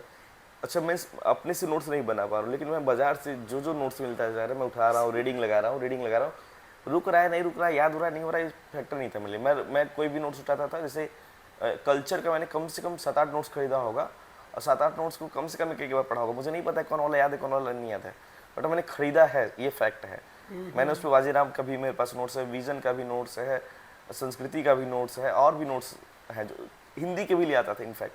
तो मतलब कुछ किताबें भी ला रहा हूँ, मतलब कुछ भी ला रहा हूँ मैं, क्योंकि मुझे पढ़ना है। और उस पर मैं कहाँ से निकलवा कर ला रहा हूँ मुझे नहीं, मतलब बहुत सारे नोट्स, और उसको पढ़े जा रहा हूँ। जितने उपलब्ध होते थे फोटो कॉपी वाले के, हाँ ये है, हाँ है, निकाल दो। क्योंकि एग्जैक्टली होता क्या था कि यूपीएससी के जो सवाल होते थे वो जिस नोट्स में नहीं मिलती, सारे हर साल क्वेश्चन अलग अलग होते थे, तो मैं नोट्स पढ़ता था, और वो भी ना मिले तो मैं एक से अनसेटिस्फाई हूँ तो दूसरा देखूँ, दूसरे से हूँ तीसरा देखूँ, और मुझे कोई सेटिस्फाई कर नहीं पा रहा है। तो खैर यूपीएससी को नोट्स क्या ही सेटिस्फाई करेगा। खैर एंड में फिर इस तरीके से करते करते 4 महीने कब बीत गए पता नहीं चला। फिर एक प्रोग्राम शुरू हुआ सुपर 50 धे में ना, धे में, तो सुपर 50 में भी जब सुपर 50 का टेस्ट था उस दिन में मुझे मतलब उस टाइम में मुझे डेंगू हो गया।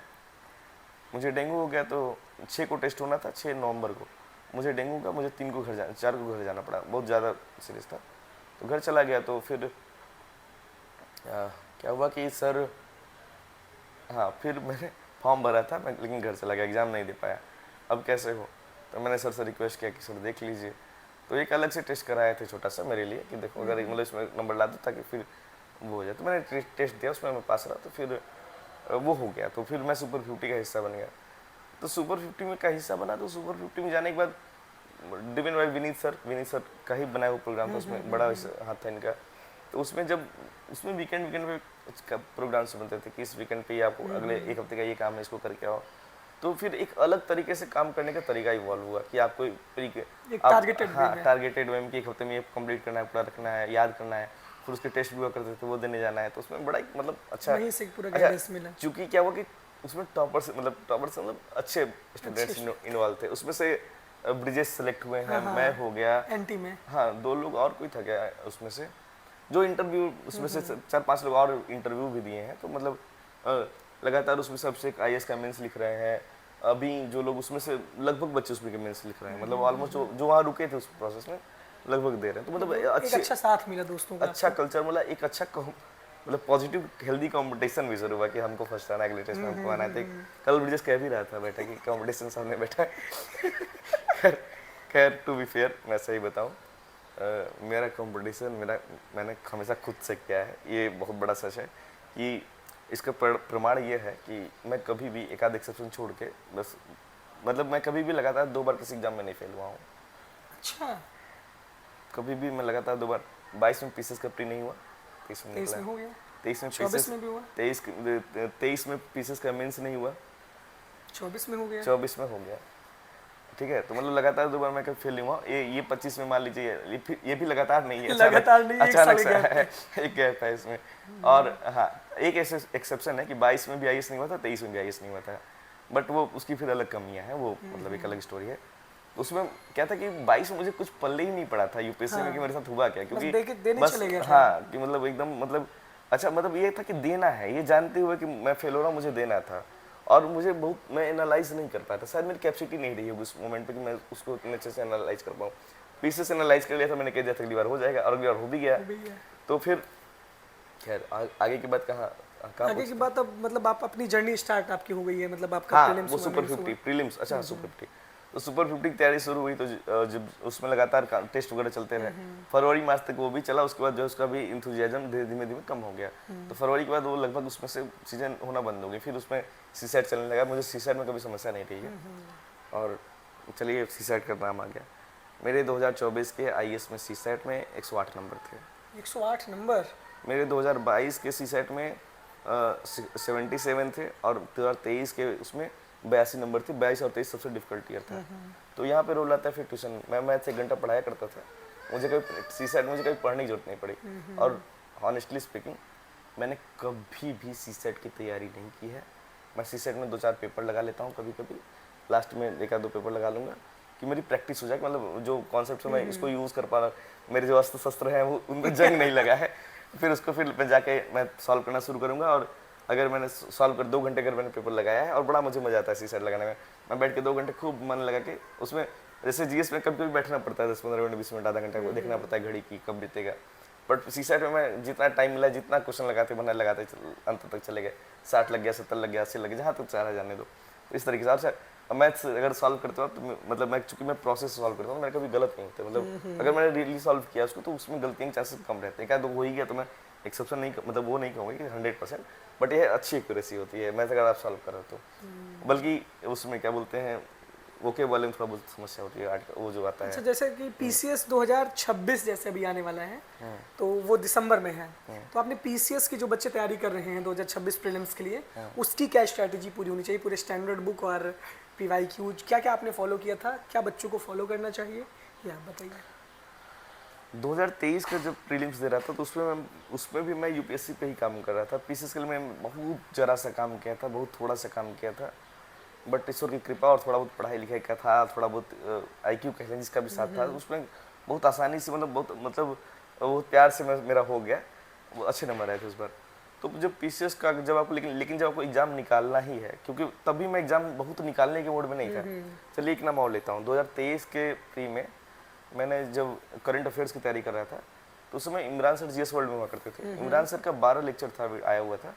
तो मैंने 12 लेक्चर, मैंने करंट अफेयर्स में बस 12 लेक्चर किए थे 23 वाले में। कोई मेरे कमरे पर आके घटना चक्र का मैगजीन पढ़ा रह गया, मैं उसको पढ़ नहीं पाया, लास्ट में भी नहीं पढ़ पाया।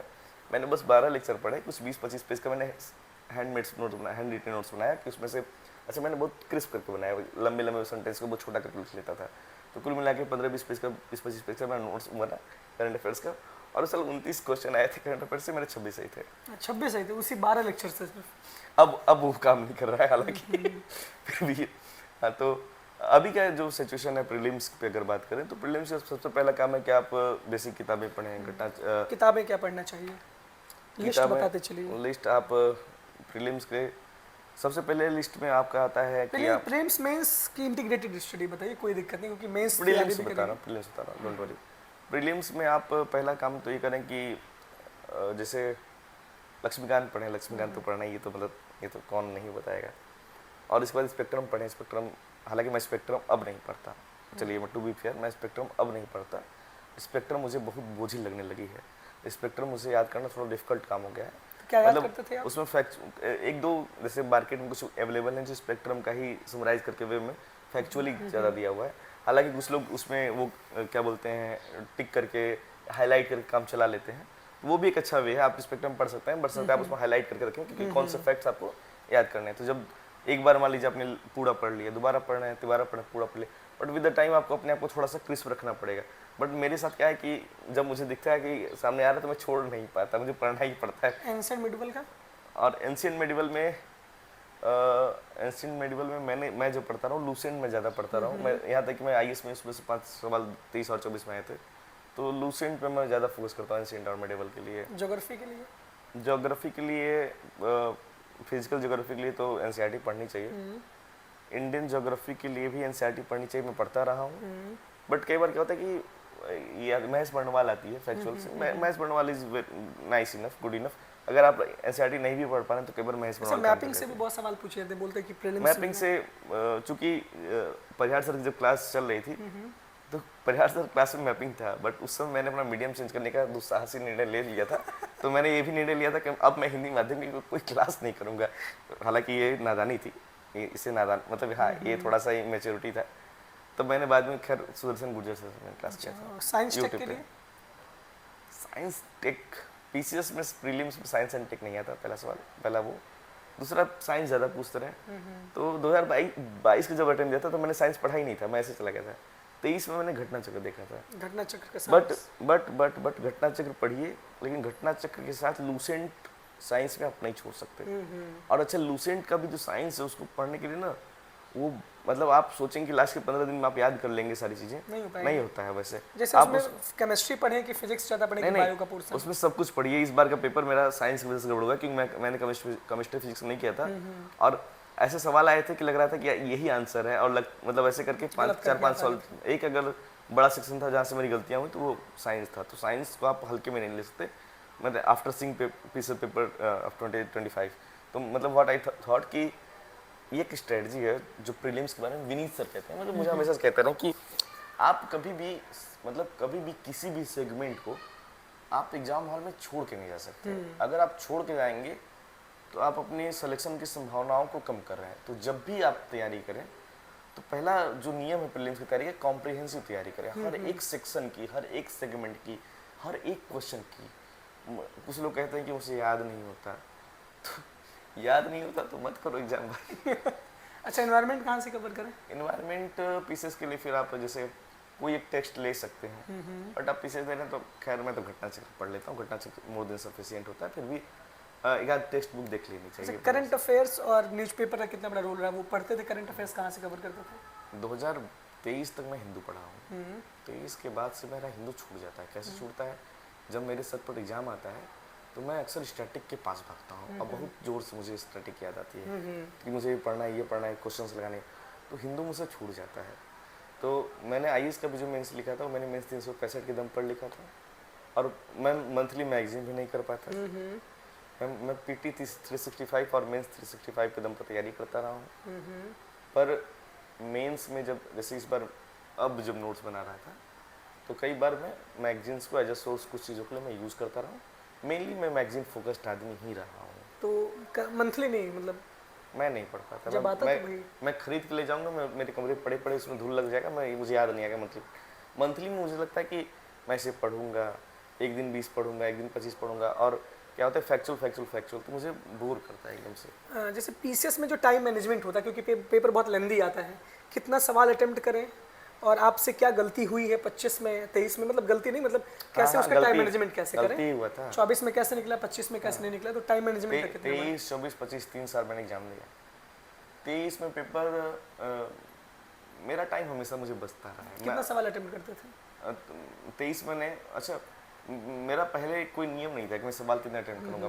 मतलब ये नियम मैंने बनाया नहीं था कभी कि मैं कितने करूँगा कितने नहीं करूँगा, जितना आएगा उतना करूँगा। तो उस बार मैं 132 कर गया। मैं पहले अच्छा ये भी है, किसी भी एग्ज़ाम में प्री ऑक्यूपाइड होकर नहीं जाना चाहिए कि हम इतना बनाएंगे इतना नहीं बनाएंगे, ये छोड़ेंगे ये नहीं छोड़ेंगे, ये पढ़ेंगे ये नहीं पढ़ेंगे। ये सब आपके दिमाग को एक मैसेज देता है। मैसेज क्या है? मैसेज ये कि आप, जैसे आपने कहा कि ये हम इतना ही करेंगे, तो हो सकता है कि आपको शायद उससे एक आध ऐसा क्वेश्चन हो जिसका आसानी से उत्तर निकल सकता ना हो, बट आपने कसम खाया था कि आप साइंस नहीं करेंगे, आप केमिस्ट्री का 2 क्वेश्चन आएगा आप नहीं करेंगे, और पॉसिबल था कि केमिस्ट्री का बड़ा आसान क्वेश्चन आया था। फॉर एग्जाम्पल 2025 वाले में एक सवाल आया था वेव्स को, ईएम वेव्स को, इलेक्ट्रोमैग्नेटिक वेव्स को वो करने के लिए, ऑर्डर में एक अरेंज करने के लिए, फ्रीक्वेंसी क्या वेवलेंथ मुझे एग्जैक्टली नहीं याद आ रहा है। तो मुझे वो आंसर, अब वो क्वेश्चन मैंने तुरंत पढ़ा नहीं था, मैं 12th में पढ़ता था, तो मैंने अपना एक ट्रिक बनाया था याद करने के लिए। उसका नाम मैंने GAUVIMR, मैंने उसको याद किया 12th में। EM वेव्स जब आप पढ़ रहे थे, तो अब 12th पास हुए मुझे 9 साल हो गए हैं। तो उसके बाद मैं बैठा था, मुझे वो मतलब जब वो देखा मैं, तो अचानक से मुझे याद आया, अच्छा मुझे ये भी नहीं आता कि इसमें किधर फ्रीक्वेंसी बढ़ी किधर वेवलेंथ घट रहा है। बट मैंने उसको जब अरेंज किया, मतलब उसमें क्योंकि ऑप्शन थे, गिवन ऑप्शन जब अरेंज किया तो वो जो एक ही उसमें सेट हो ही रहता है दोनों साइड से, लेफ्ट या राइट से, सही हो गया आंसर सही निकल आया। तो मतलब अब अगर मैं ये कसम खाया होता नहीं मैं केमिस्ट्री सवाल आ गया तो मैं उसको नहीं करूँगा, तो मैं फेल हो गया होता। मतलब फेल तो ऑब्वियसली हुआ, मतलब वो भी सवाल गलत हो गया होता। तो मतलब आप अपनी कभी संभावनाओं को कम नहीं करना चाहिए। आप अपना जितना 100% आप सेंस है, कॉमन सेंस है, उसको वहाँ यूटिलाइज करिए। वहाँ यूटिलाइज करेंगे शायद कुछ निकल आएगा, है ना। ये मतलब इतने सवाल करेंगे तो ये आपके लिए बड़ा मतलब तो अच्छा, रटना पड़ता है पीसीएस में, रटना पड़ेगा रिवीजन और रटने में क्या? रटना, देखिए रटना जो है, जब आप अपने आप को बता के रटाएंगे तो आपको नहीं रटना, मतलब आपको याद नहीं होगा। आपने मैंने बाहुबली कई बार देखा है, तो उसमें उसके डायलॉग्स जो है, मेरा दोस्त है हृदय, अभी वो हैदराबाद में जॉब करता है, उसके बाहुबली के डायलॉग्स रटे हुए हैं, मुझे भी रटे हुए हैं। साथ में बैठे थे तो हम लोग म्यूट पे करके भी डायलॉग्स बोल सकते हैं उसके कि देवसेना औरत पे हाथ डालने की उंगलियां नहीं काटते हैं उसका गला खाच। तो आपने याद नहीं किया था वो पढ़ते हुए ना, मतलब आप जब देख रहे तो आपने याद नहीं किया था बाहुबली को, बाहुबली याद करते हैं। बट आज आप बाहुबली देखिए, आप अगला सीक्वेंस क्या होगा एटलीस्ट इतना तो बता ही सकते हैं ना। ठीक है, डायलॉग एग्जैक्ट नहीं याद होंगे बट सीक्वेंस तो बता ही देंगे, अच्छा इसके बाद ये होगा, इसके बाद। तो आप जिस चीज़ में इमर्ज होके काम, पूरा इमर्ज होके काम करें, क्या बोलते हैं, इमर्ज होके, क्या मतलब एकदम इंगेज होके डूब जाएंगे। तो चलिए एक शेर, आप मतलब एक शेर नहीं, अमीर खुसरो की लिखी हुई कविता है, मुझे बड़ी पसंद है कि खुसरो दरिया प्रेम का उल्टी वाकी धार, जो उतरा सो डूब गया जो डूबा सो पार। तो इट इज़ लाइक इट कि आप जब इसमें इंगेज हो जाएंगे, डूब जाएंगे ना, तो आप पार हो जाएंगे, है ना। यही याद करने का तरीका है कि आप याद मत करिए। पहला नियम याद करने का तरीका है कि आप याद जब नहीं करेंगे तब आपको याद कर्म करते रहो, फल की इच्छा ना करो। नहीं, मैं अलग चीज़ कह रहा हूँ। आप याद नहीं करने का मतलब ये नहीं कि याद नहीं करना, याद नहीं करने का मतलब कि आप अपने दिमाग को ये मैसेज मत दीजिए कि मैं याद कर रहा हूँ। आप मैसेज ये मत दीजिए कि मैं याद कर रहा हूँ, आप मैसेज ये दीजिए कि ये कुछ नया है, इंटरेस्टिंग है, अच्छा पढ़ के देखते हैं। तो जब आप उसमें मतलब इसको इन्जॉय करेंगे प्रोसेस को, कि आप हिस्ट्री पढ़ रहे हैं, फिर आपको मज़ा आ रहा है, अच्छा ये हुआ था। आप हिस्ट्री में सोचते सोचते डिबेट्स में पहुँच गए, कैसा ये भी हो सकता था। तो आप जब इस तरीके से कई बार चीज़ें करते थे तो अपने आप याद होता जाता है। तो याद करने के लिए याद नहीं करना पड़ता है ना। बट आप जब उसको बार बार प्रोसेस से गुजरते हैं तो आपको फैक्ट्स पे दिमाग रुकता है। फिर आप फैक्ट्स की उसको अगर आप नोट्स बना लेते हैं, या फिर मैं तो नोट्स आज तक नहीं बना, झूठ क्यों बोलूँ, मतलब प्रीलिम्स के नोट्स नहीं बनाए, तो वहाँ पे वो कलर कर लेता था, चाहे लूसेंट उठा लिया।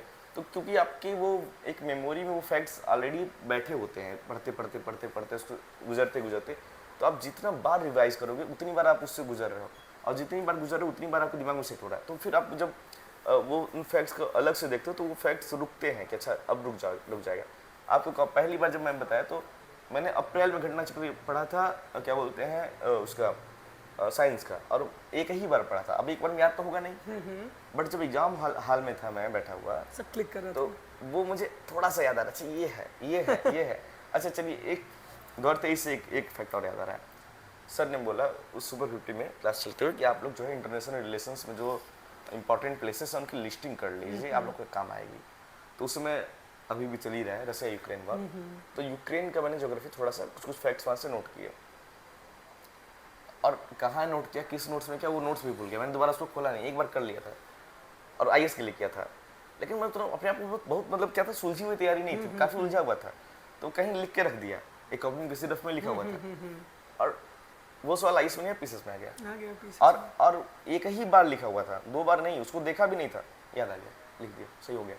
तो वो था डोनबास पे था, कोल रीजन कौन सा है। तो मतलब देखिए बातचीत में कितने क्वेश्चन से मुझे याद आ रहा है। अच्छा ऐसे जो क्वेश्चन होते हैं जो गलत हुए रहते हैं, जो या फिर वो हमेशा याद रहते हैं। वो मतलब दमते जाएगा कि ये वाला अच्छा इसमें आता है। तो खैर ये हो गया। तो सवाल सफलता की जर्नी में सबसे बड़ा रोल किसका है? नहीं ये नहीं, पिछला वाला सवाल अभी पिछला वाला सवाल प्रीलिम्स पे चल रहा था ना। प्रीलिम्स पे चला था। अपना सवाल मत भूलो भाई, मैं बहरा तुम आपकी बातों में मैं भी एकदम पूरा खो सा जा रहा प्रीलिम्स हूँ। मतलब प्रीलिम्स तुम फिक्स करो भाई। तो प्रीलिम्स पे तो फिर कहाँ आया, प्रीलिम्स जब दे रहा था तो वो टाइम मैनेजमेंट की बात हो रही थी, टाइम सवाल मैनेजमेंट, कितना सवाल अटेम्प्ट करना। तो सवाल आप जितना आता है उतना अटेम्प्ट करिए, जितना अधिक सवाल अटेम्प्ट करेंगे उतना बढ़िया सिलेक्शन होगा, ठीक है। लेकिन ये नहीं कि अटेम्प्ट करने के लिए तो मैंने हनुमान जी का नाम लेके ऑप्शन बी नहीं मारा था, ठीक है। ठीक है, तो वो मतलब ईश्वर का नाम लेके मैंने नहीं मारा था बी कि नाम ले लेता हूँ काम आ जाएंगे, नहीं आते हैं काम, गलत होना होता है गलत हो जाता है। आप याद करिए, मतलब आपको जितना तैयार हो रहा है उतना याद करिए। तो मतलब याद करने के लिए, हाँ याद करने की बात होती है, तो याद कैसे करते हैं, तो पढ़िए ना, जब भी पढ़िए उसके साथ 1-2 टेस्ट सीरीज जरूर लगाइए, जितना ज़्यादा आप क्वेश्चन लगा सकते हैं। 1-2 मतलब number of test series, number of test series, घटना चक्र को जरूर लगाइए। आप कितना बार लगाए हैं, कितनी टच दिए आप? हाँ टेस्ट मैं आईएएस के लिए मैंने बहुत लगाया है, ओवरऑल बताइए, कोई दिक्कत नहीं है। मतलब 2024 का जब आईएएस दे रहा था मैं गिनता भी नहीं, मैं इतना टेस्ट लगाता हूँ। अच्छा मैंने ना कभी घंटे गिने हैं ना कभी मैंने पेपर गिना कितना लगाया, जितनी मेरी क्षमता है मैं उतना पेपर लगाता हूँ। मेरी मतलब मुझे जितना मेरा मन कर रहा है कि मुझे और लगाना चाहिए, हाँ लगाना चाहिए तो लगाऊंगा। मैंने कभी गिनती से नहीं किया कि ये कोरम हो जाएगा, पूरा हो जाएगा, काम खत्म हो गया, ना मैंने घड़ी देख के कभी पढ़ाई की है, ना मैंने कभी घड़ी देख के काम किया है। मैंने जब तक मन हो रहा है मेरा तब तक मैं करता हूँ। हालांकि मन की भी अपनी एक सीमा है, तो कि एक सीमा तो होता ही है, वहाँ जाकर रुक जाता है। किसी दिन मैं 5 पेपर लगा सकता हूँ, किसी दिन मैं 0 पेपर लगा सकता हूँ। तो ये जो एक वो है तो मतलब सीरियस, मतलब हालांकि लगाना चाहिए, आप थोड़ा डिसिप्लिन होना पड़ेगा। डिसिप्लिन था पढ़ाई को, लोग ऐसा नहीं कि नॉन डिसिप्लिन था, बट मैं अक्सर मैं क्रॉस करता रहा हूँ बैरियर्स को, कि मतलब ये 2-4 नियम मैं नहीं मानता। मुझे जितना करना है, मुझे जितना लगता है कि होना चाहिए उतना मैं करता था। मुझे आवश्यकता के अनुसार जब जितनी जरूरत पड़ी तब उतना किया। फिर प्रीलिम्स से आप क्वेश्चन लगाएंगे, और तब जब दोबारा जब आप बेसिक टेक्स्ट पढ़िए तो जैसे घटना चक्र जरूर सॉल्व करना चाहिए, जरूर सॉल्व करना चाहिए। घटना चक्र अपने आप में बहुत बड़ा क्वेश्चन बैंक है। अगर आप घटना चक्र कायदे से लगाते हैं तो घटना चक्र में क्या होता है कि क्वेश्चन बहुत बार रिपीटेड रहता है। आप देखते हैं कई टाइप का क्वेश्चन 4 बार आ रहा है, 5 बार आ रहा है, 10 बार आ रहा है। तो वो जितनी बार सवाल वो आता है उतनी बार क्या होता है कि उतनी बार आपके दिमाग में वो दोबारा जा रहा है। तो घटना चक्र किताब नहीं है, घटना चक्र प्रोसेस है।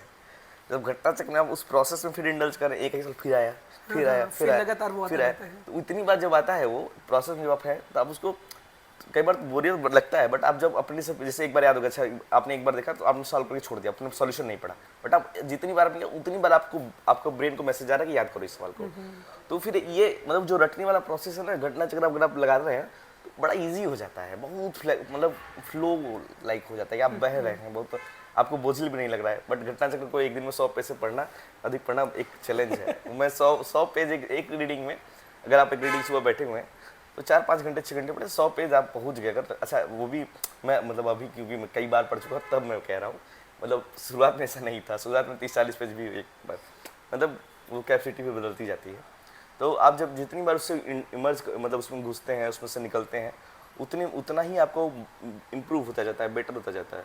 तो वो जो ये प्रोसेस है वो आपको ऐसा आप करेगा ना कि आपको नहीं याद लगेगा कि नहीं याद है, बट जब आप क्वेश्चन देखोगे तो आपको याद तुरंत याद आएगा, अपने आप रिकॉल होगा कि ऐसा यही था, फिर आपको कॉन्फिडेंस लगेगा अच्छा यही था, तो आप रुक जाते हो फिर। तो घटना चक्र एक प्रोसेस है, घटना चक्र से जितनी बार गुजर सकते हैं गुजरिए, जितनी बार टेस्ट सीरीज लगा सकते हैं लगाइए, और इन सब के बाद आपका बेसिक नोट्स उसको किसी कीमत पे खोया नहीं जा सकता। घटना चक्र है अच्छी चीज़, फिर भी आप एक फैक्ट का नोट्स आप बनाते हो वो शॉर्ट रहता है, क्योंकि जब इतनी बार चीज़ों से गुजर चुके होते हो तो आपको याद नहीं करना पड़ता, आपको देखना पड़ता है। आप देखते हो अच्छा ये ठीक है, ये तो आपके दिमाग से आ जाता है अच्छा ये इसका आंसर ये। तो जो रिवीजन होता है ना वो हमेशा मतलब बुक टू ब्रेन नहीं होता, ब्रेन टू बुक भी होता है, कि जब आप पढ़ रहे हैं तो आपका दिमाग रिप्लाई कर रहा है। ये लास्ट मतलब रीडिंग का रिवीजन होता है, समझ रहे हो आप। जब पार्लियामेंट में बिल्स पर चर्चा होती है तो थर्ड रीडिंग बोलते हैं उसको, बट उसमें वोटिंग होती है, ठीक है। तो थर्ड रीडिंग में पढ़ना मतलब क्या बोलते हैं, वो जो बिल पेश कर रहा है वो कुछ नहीं बोल रहा है, जनता वोट दे रही है, राइट। जो थर्ड रीडिंग है उसमें किताब कुछ नहीं कहेगी, आपको बोलना पड़ेगा, ये है मतलब लास्ट रीडिंग का वो। तो प्रीलिम्स आप जितना प्रैक्टिस करेंगे उतना होता जाएगा। बात आई करंट अफेयर्स पे, रुक जाते हैं, करंट अफेयर्स पे बात करते हैं फिर आगे बढ़ते हैं। करंट अफेयर्स पे मैं दो मतलब पहले अटेम्प्ट में मैंने बताया इमरान सर का 12 लेक्चर काम कर गया, तो मैंने देखा था अच्छा था, हो गया। बट इमरान सर आजकल उसको बड़ा बल्कि बना रहे हैं और बड़ा लास्ट टाइम पे लाते हैं, एकदम थोड़ा सा 1-2 महीने पहले थोड़ा लाएं तो टाइम स्पेंड करने में याद करने में आनंद है, वैसा होता नहीं एग्जैक्टली। हालांकि मेरा रिक्वेस्ट है अगर वहाँ तो वीडियो पहुँचे तो उनको थोड़ा पहले ही करना चाहिए। तो उसके बाद फिर अब तो मैं आय दृष्टि ही पढ़ता हूँ, क्योंकि उस साल मैं स्पेसिफिकली तैयारी नहीं कर रहा था, कम मतलब बहुत ज़्यादा मैं पीसेस पर इंक्लाइन नहीं था, यूपीएससी मेरे लिए ज़्यादा फोकस था। बट 24 वाला तो आप जान रहे हो कि बीच में आ गया था ना, मतलब आईएएस का मेंस होने के बाद था, तो फिर तो अपने को पढ़नी ही थी आय दृष्टि, तो आय दृष्टि लाइए चाहे कोई भी एक मैगजीन जो भी है जिसको आप बढ़िया समझते हैं, मैं किसी का प्रचार, मैंने आय दृष्टि पढ़ा है इसलिए मैं उसका नाम ले रहा हूँ। तो आप उसको लाइए, उसको रिवाइज करिए, उसको पढ़िए, और फिर वहाँ यहाँ भी याद करने का वही सिस्टम है कि आपको यहाँ पे याद करने के लिए आपको टाइम स्पेंड करना पड़ेगा। जैसे 10 पेज है, अब 10 पेज केवल रीडिंग करना रहेगा, चाहिए आप एक फैक्ट याद करने बैठेंगे तो आप शायद 1 घंटे में 1 पेज ना पास कर पाए, है ना, क्योंकि आपको याद करना है। फिर आप याद करने का प्रयास कर रहे हैं, याद करने का पहला नियम याद करने का प्रयास मत करिए।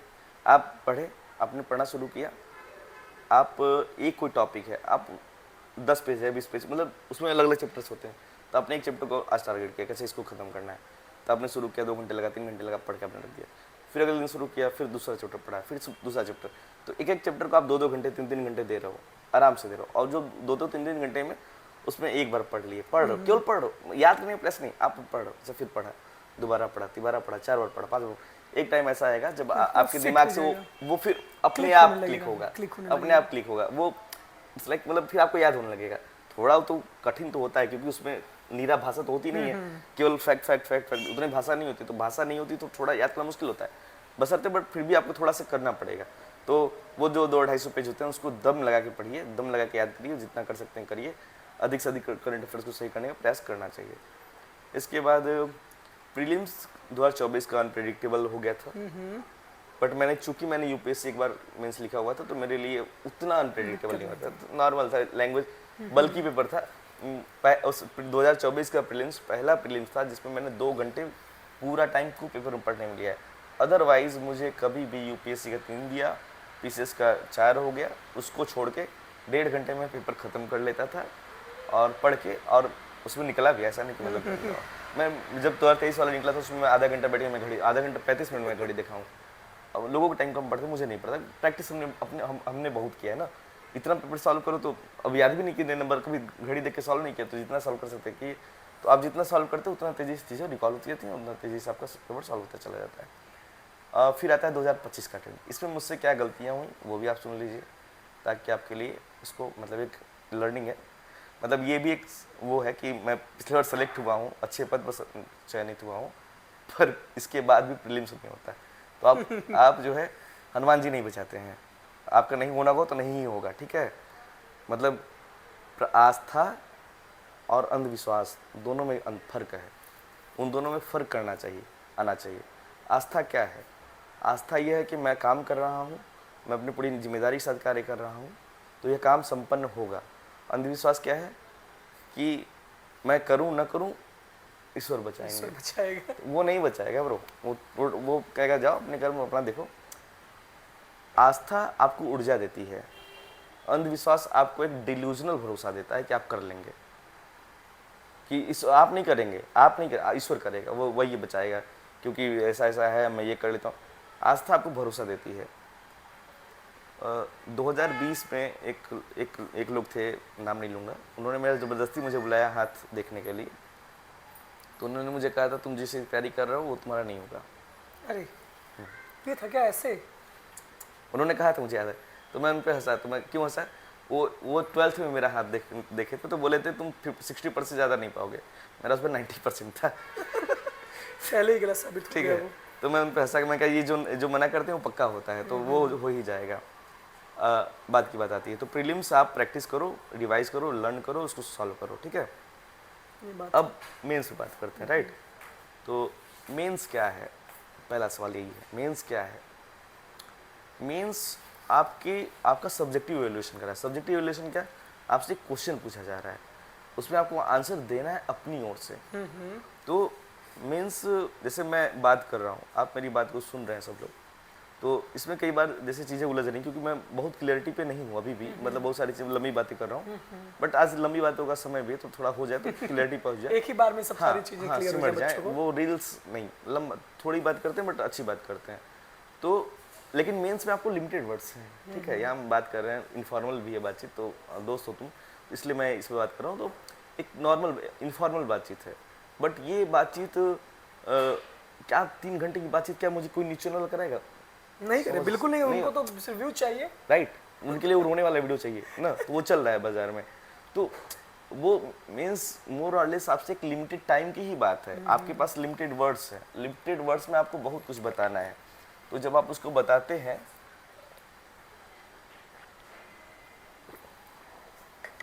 इसमें एक कला है, मतलब मीन्स इज आर्ट। आर्ट कैसे? आर्ट ऑफ एक्सप्रेशन, ऐसे है ना। आर्ट ऑफ एक्सप्रेशन क्या होता है? जब कोई भी चीज़ अच्छे से उसको सहेज के दिया जाता है, आप खाना ही समझ लो उसको, जब आप हाँ, तो देख के अच्छा लगता है। और अच्छे खाने को खराब तरीके से परोसा जाए तो खाने के मन ही नहीं करेगा। एग्जैक्टली। बट उसके पहले खाने में क्वालिटी भी होनी चाहिए। तो दोनों चीज़ का रोल है, मतलब प्रेजेंटेशन का, राइटिंग का, दोनों का।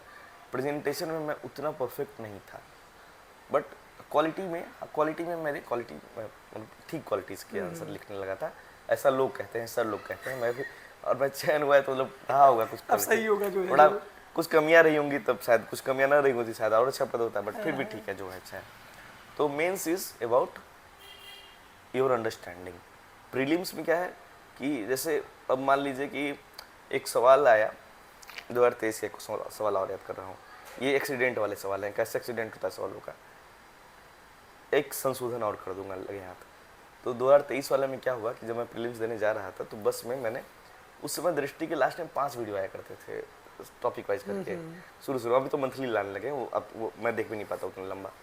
तो उसमें क्या होता था कि लास्ट में जाते थे, मैंने एक लगा लिया कान में एयरफोन लगा के, और वो बस में मैं चला गया। तो एग्ज़ाम हॉल में सवाल देखा तो एक किताब पे थी, ठीक है, किसने लिखी है। मुझे लग रहा है कि मैंने कहीं तो पढ़ा है, जबकि मैंने किताब वाला सेक्शन इमरान सर ने नहीं पढ़ाया था, लेकिन मुझे फिर भी लग रहा है मैंने कहीं तो पढ़ा है, कहाँ पढ़ा है, कहाँ, मुझे याद नहीं आ रहा है, लेकिन मुझे लग रहा है प्रिंस हैरी सही है, हैरी या हेनरी जो भी था सही है। तो जब मैं उसको, और मैंने गट पे यकीन किया, मैंने मारा उसको। जब बाहर निकला तब मुझे याद आया कि वो ये तो मैंने बस में जाते हुए केवल पांडे है सर हैं, केवल पांडे सर का वीडियो आता है, मैंने केवल पांडे सर का वीडियो देखा था, उसमें से एक क्वेश्चन मुझे याद आया प्रिंस। तो ऐसे कई सवाल होते हैं। अब एक और इंसिडेंट बताता हूँ लगे हाथ। सुबह एग्ज़ाम देने जाना था, तो मैं उस दिन 5 बजे उठा और अपना करंट अफेयर्स वाला नोट्स रिवाइज कर लिया, और मुझे SDGs मैंने पढ़ा था बट मुझे याद नहीं थे पूरे, तो मैंने लगे हाथ 5 मिनट में SDGs मैंने देख लिया। 2 SDG पे क्वेश्चन आया, दोनों सही था। तो और वहीं एग्ज़ाम हॉल के, मतलब उसी सुबह मैंने 2 SDGs तैयार किया, और एग्ज़ाम हॉल में वो फाइनली सही हुआ। तो मतलब आप जब पढ़ाई करो ना, तो उसको मतलब कैसे उसको टेक केयर करना, एग्जैक्टली। हाँ, तो अब दिमाग कहाँ से चीज़ें कलेक्ट कर लेगा आपको पता नहीं है, ये मतलब प्रीलिम्स में ओपन रही अपने आप को। तो मेंस की बात कर रहे थे हम लोग, तो प्रेजेंटेशन और क्वालिटी होनी चाहिए, क्वालिटी है ना। तो क्वालिटी कैसे आएगी? पहला काम करिए, एक टेक्स्ट पढ़िए जितना बाजार में उपलब्ध है, जो किताबें हैं किताबें डिफ़िकल्ट हैं तो नोट्स पढ़िए, अच्छे नोट्स पढ़िए, बहुत लोगों के अच्छे नोट्स हैं, पॉलिटी में सबके बहुत अच्छे नोट्स हैं। और चूंकि मैं नोट्स पे इसलिए भी नहीं बात कर रहा हूँ कि क्योंकि मैंने बहुत जगहों के नोट्स मिला के, वो भी रेडीमेड वाले जो नोट्स हैं उसको मिला के मैंने बनाया है। चलिए एक नाम और ले लेता हूँ, एक दो नाम आ जाना चाहिए। शून्य IAS का मैंने इस बार पिछले बार वाले 2024 वाले आइटम में शून्य IAS का मैंने नोट्स पढ़े थे, बट फिर भी क्या शून्य IAS का ही रोल था, तो ये भी सच नहीं बहुत है। सारे आपने पढ़े थे। और 2022 वाले में उस समय PW ओनली IAS नहीं था, केवल ओनली IAS होता था।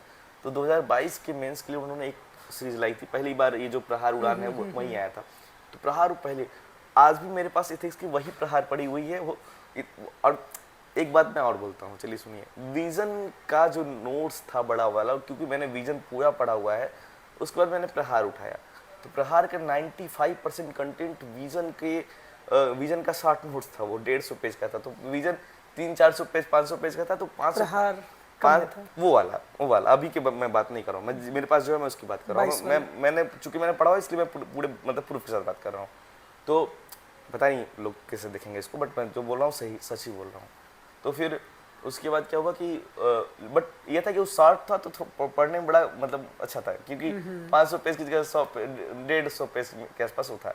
तो अभी भी मुझे मतलब इथिक्स पढ़ना होता है तो मैं जाके वही पन्ना उठाता हूँ, उसी से मेरा रिवीजन होता है। तो इथिक्स का बेसिक्स वो उसमें बड़ा नोट्स क्लियर। आप बच्चों को दे सकते हैं कि नहीं? अब वो पुराना हो गया, नया नोट्स उठाइए, क्योंकि मैं नोट्स हैंड फ्रेंड मेरे लिए फ्रेंडली था। हालांकि फिर भी मैंने उससे इस बार पढ़ाई नहीं की, मैं उसको पढ़ता रहा हूँ, अभी मुझे तैयार करूँ मैं पढ़ूंगा, बट उसके बाद मैंने शॉर्ट नोट्स बनाए हैं। तो आप अलग अलग जगह कई सारे नोट्स पढ़ते हैं। 2024 में एक इंटरव्यू ले रहा था, कौन ले रहा था, विभांशु थे उस समय इंटरव्यू ले। तो विभांशु ने मुझसे पूछा कि आपने शॉर्ट नोट्स बनाया था, तो मैंने कहा कि नहीं मैंने नहीं बनाया था, क्योंकि उस साल मेरे पास टाइम नहीं था, मैं ऑप्शनल फंसा हुआ था। मैंने ऑप्शनल भी अपना बदला था 3rd अटेम्प्ट में, हिंदी लिटरेचर से पॉलिटिकल साइंस में आया। तो पॉलिटिकल साइंस वाले में मैंने नोट्स बनाए थे, टाइम कम था तो इसलिए GS के नोट्स बने नहीं।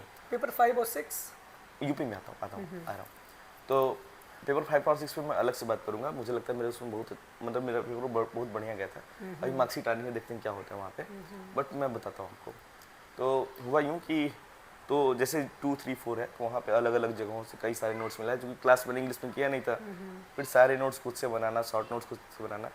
एक नाम और ले लेता हूँ, रिया से मैंने पूछा था। रिया 2 बार IAS इंटरव्यू दे चुके हैं, इस बार वो भी नायब पर चयनित हुई हैं, डिस्ट्रिक्ट के हैं, बड़ी कमाल की दोस्त हैं। तो रिया ने जो है उस पर कार्य किया था। मतलब रिया जब इंटरव्यू देखा है तो मैंने सोचा कि रिया क्या लग रहा। खैर मेरा भी कट ऑफ से बस 15 नंबर से रुका था। तो वो बोली कि आनंद मैंने नोट्स बनाए थे, शॉर्ट नोट्स बनाए थे। तो एक शॉर्ट नोट्स वाली बात खटकी मेरे दिमाग में। तो मैंने फिर यूट्यूब पे कई सारे वीडियोस देखे, शॉर्ट नोट्स कैसे बनाए, कहाँ से बनाए। तो फिर अपना एक इवॉल्व किया फार्मूला कि मुझे जैसे शॉर्ट नोट्स में क्या क्या मुझे, जैसे क्या है कि बहुत सारी चीज़ें आपको पता होती है, बट कुछ कीवर्ड्स हैं, कुछ डेटा फैक्ट्स हैं, और ऐसे डेटा फैक्ट्स जो शायद किसी और के नोट्स में न मिले, आपने कहीं अलग से एक डेटा फैक्ट रख लिया, आपने उसको लैंग्वेज में दे दिया, तो फिर आपको वो आपके आंसर का वो आकर्षण बढ़ा देगा ना। तो उस तरीके से नोट्स, अच्छा उससे क्या होता है, याद करना भी कंपेरेटिवली, याद तो देखिए फिर भी यहाँ भी नहीं करना है, पढ़ना है नोट्स ही है, बार बार पढ़ना है। बट जब आपके नोट्स अपने होते हैं तो आप क्या करते हो, जब रिवाइज करते हो तो रिवाइज फास्ट हो जाती है। जो रिवीजन फास्ट हो जाता है, तो जब 3rd रिवीजन में, 2nd रिवीजन 4th में होता है, तो उसको फिर रिकॉल करना बड़ा आसान हो जाता है, उसको नोट करना बड़ा आसान हो जाता है। बिना नोट्स के रिकॉर्डिंग बड़ी डिफिकल्ट होती है। और ये भी मैंने टॉपर्स वीडियोस देखे, सीखे, मैंने बहुत सारे UPSC टॉपर्स के वीडियोस देखे, नोट्स कैसे बनाए वाला और उसका रिलेवेंस क्या है, मैंने बहुत देखा। 2 मेंस मैंने बिना नोट्स के दिए हैं, दोनों में थोड़े नंबर से मेरा इंटरव्यू कॉल नहीं आया। तीसरा मेंस मैंने नोट्स बना के दिया है, तो आ गया। मैं चयनित हूँ, ठीक है। तो अब अलग अलग पेपर बात कर लेते हैं, पेपर 5 और पेपर 6। पहला सवाल आपका ये था ना, पेपर 5 और 6 में मार्केट में आज बहुत कंटेंट है। 2023 वाले में कंटेंट की कमी थी, तो जो कंटेंट मैंने मार्केट से उठाया था वो मोरलेस GS 1, 2, 3, 4 जैसा था। तो उस एग्जाम में मैं रो के निकला हूँ।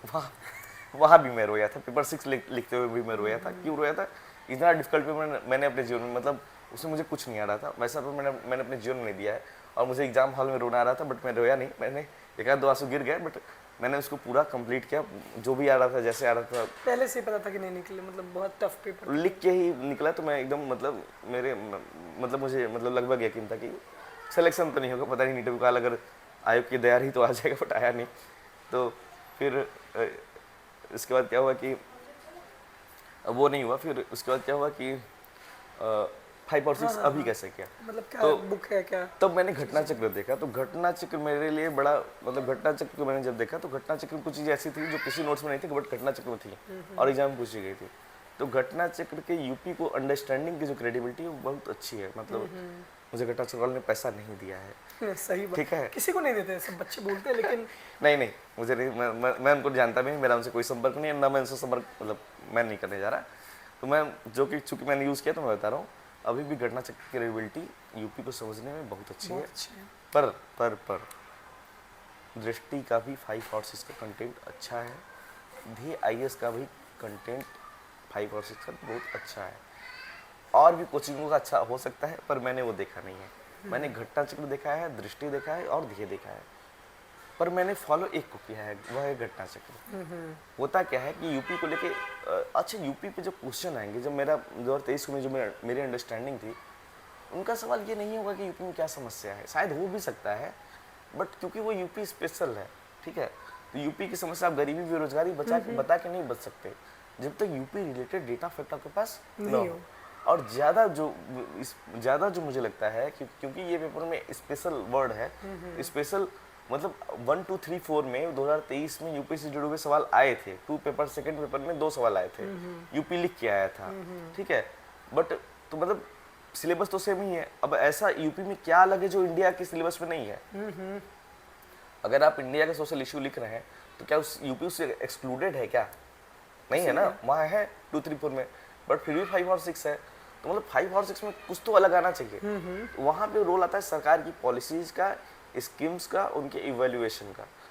तो अब तो मैंने बाजार का एक कंटेंट यूज किया, वो था घटना चक्र। इसके बाद कंटेंट जो था वह क्या था, तो वह था कि मैंने उठाया, उस बार आया था उत्कर्ष के 8 वर्ष। मैंने उत्कर्ष के 8 वर्ष बहुत लास्ट में जाके उत्कर्ष के 8 वर्ष में से मैंने बहुत सारे डेटाज को थोड़ा डिफाइन करके, मतलब जैसे बहुत लंबा डेटा था तो उसको थोड़ा शॉर्ट करके, थोड़ा अबाउट लिख के और उसको थोड़ा सिंपल करके लगभग वाले टर्म पे आके लगभग लिखते हैं अपने वो, मतलब आप क्लोज टू भी हो, आप गलत भी नहीं लिख रहे हो, आप एकदम एग्जैक्ट डेटा मीन्स को नहीं बता सकते। तो उस एक ये रियलाइजेशन होता है कि इनके पास कुछ मेंस के आंसर्स को लिखने के लिए कुछ वैलिडिटी है, कुछ आर्गुमेंट के साथ आपके पास क्रेडिबिलिटी आपकी बढ़ती है जब आप अच्छा डेटा लेके आते हो। तो वहाँ से डेटाज मैंने नोट किया, उसको याद किया। इसके बाद मैंने उत्तर प्रदेश सरकार की बहुत सारी वेबसाइट्स को, अलग अलग वेबसाइट्स को जाके वहाँ से नोट्स बनाए, उनके अच्छे नोट्स बनाए। बहुत सारी पॉलिसीज़ मैंने पढ़ी, सारी पॉलिसीज़ के नोट्स बनाए, खुद के नोट्स बनाए। मैंने रॉ पॉलिसीज़ पढ़ के नोट्स बनाए हैं। बाजार की जो पॉलिसीज़, कंटेंट में जो पॉलिसीज़ थी, उनमें क्या था, they were mere factual.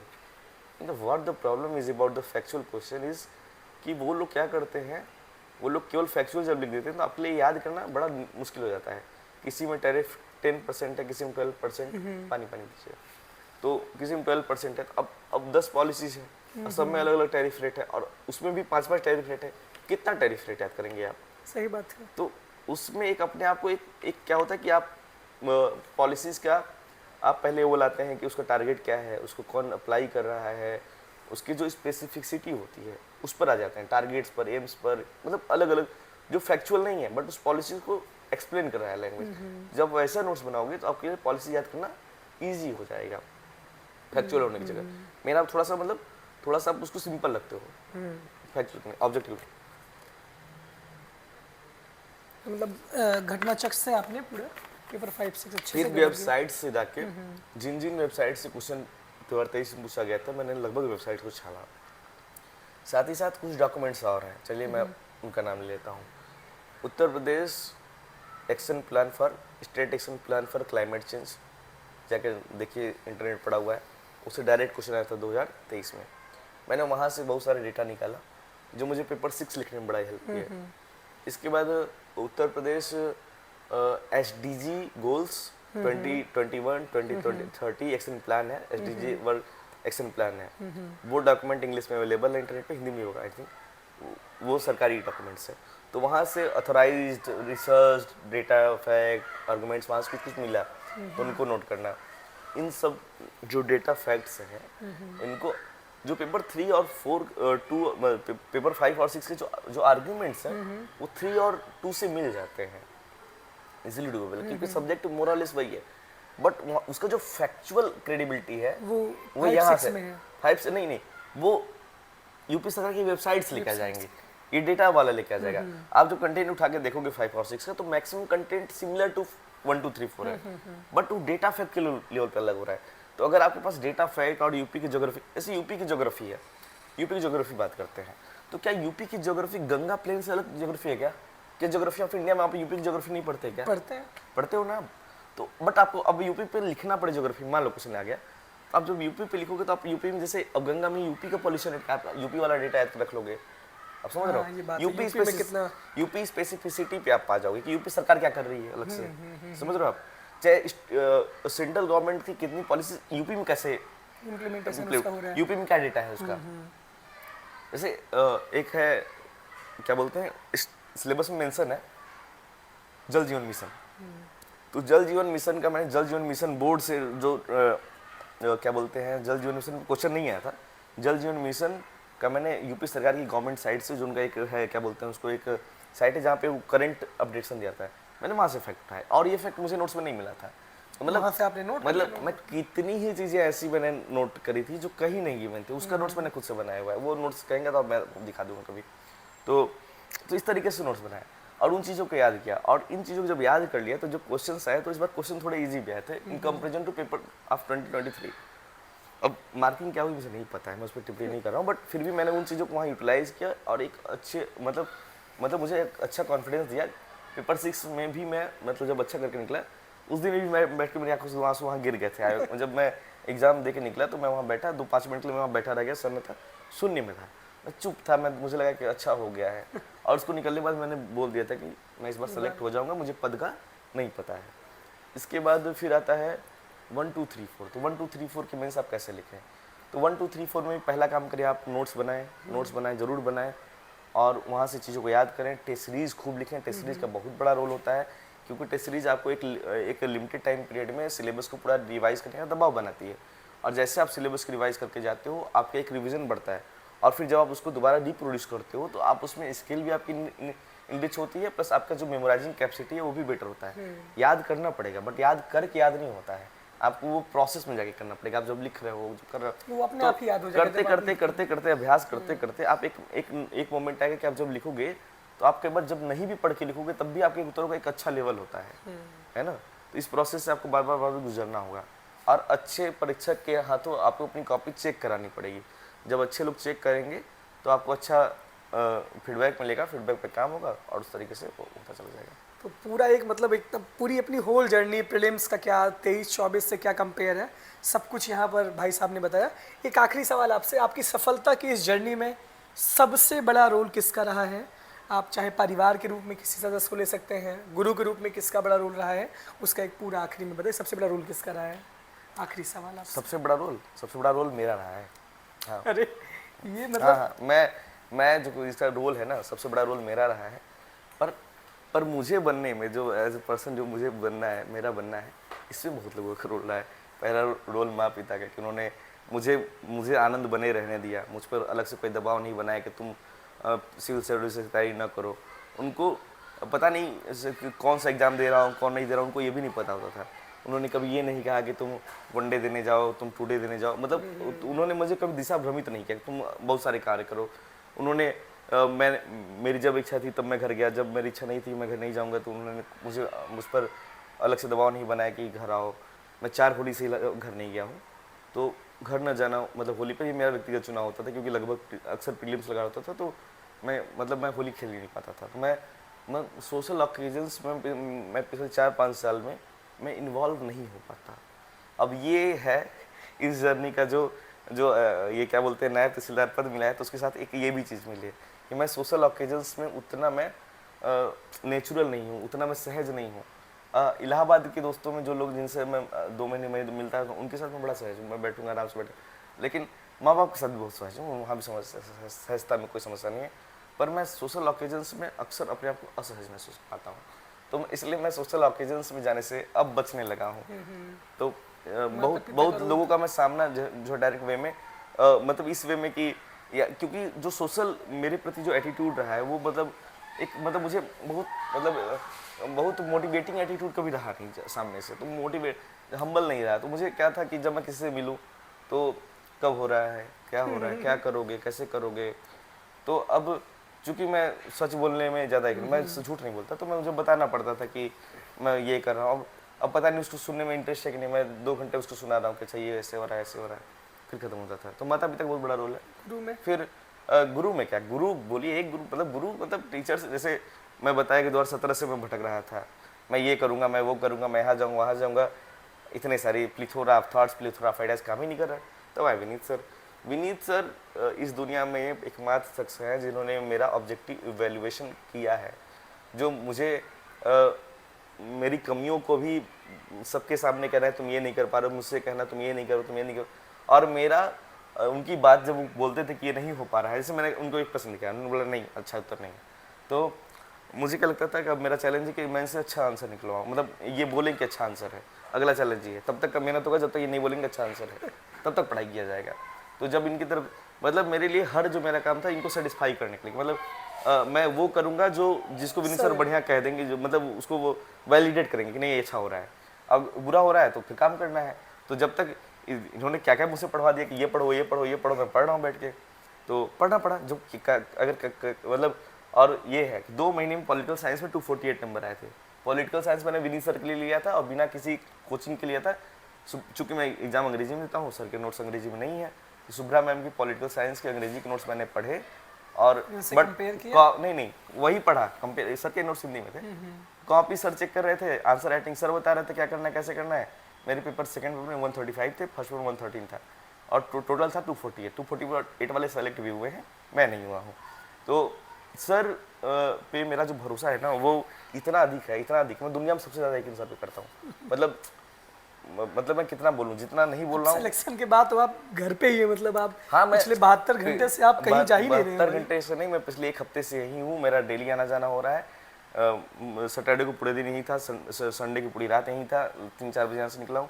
Sir भी नहीं सो रहे आपकी वजह से। हाँ, तो मतलब ये था, तो ये कनेक्टिविटी है। पता नहीं सर शायद ये देखते हैं कि कोई स्ट्रगल कर रहा है, मैं हाथ पकड़ लूँ, और मैं देखता हूँ कि मेरे जीवन में मुझसे जब मेरे पास गाइड नहीं था, कोई गाइड करने के लिए, तो मैं भटक रहा था। अब मुझे मेरे हिस्से गाइड है, टार्च आई, मैं क्यों छोड़ूं। तो मेरे हिस्से के जो मतलब मैं क्या बोलूं, मतलब इस पे और बात कर सकते हैं, बाद में बात करेंगे, लेकिन सर का जो रोल है ना वो नॉन निगोशिएबल है। और इतना कठिन रोल, क्योंकि मेरे इमोशनल फ्लक्चुएशंस बहुत है और जो नेचुरल है, मतलब वो सर जानते हैं, सर संभालते हैं। सर ने कितना संभाला है, सर ने कितना डांटा है। ये 2025 में है, जब मैं 2026 में है, जब मैं पीसीस का एक सेलेक्ट हो चुका हूँ। आप सोचो कि जब मैं सेलेक्ट नहीं हुआ था 2021 में आया हूँ, जब मेरा बड़ा भाई गया था, तब मैं किस सिचुएशन में, आप बस इमेजिन करो इसमें और उसमें कितना फर्क है। मतलब सेलेक्ट होने के लिए आपको बहुत मैच्योर होना पड़ता है, राइट। इंटरव्यू क्यों ही आपको नंबर देगा अगर आप मैच्योर नहीं हो तो बहुत लंबा प्रोसेस है। और अभी भी कल भी ये प्रोसेस रुका नहीं। मैंने फेसबुक पर लिखा है कि ये भी एक लेसन था जो ये हुआ है वायरल वगैरह। ये भी एक लेसन है कि यहाँ से लेसन लेना है कि कैसे मीडिया पर्सन्स को, जो इनके जैसे भी हैं, मतलब ये नहीं है इनके जैसे और हैं, इन लोगों से बचा जाए। कैसे आप बाजार के माया जाल से बचिए, ये मेरा अगला लेसन है और मैं इसे ले रहा हूँ। यही है। और हाँ, चलिए हनुमान जी के लिए एक बात कहता हूँ।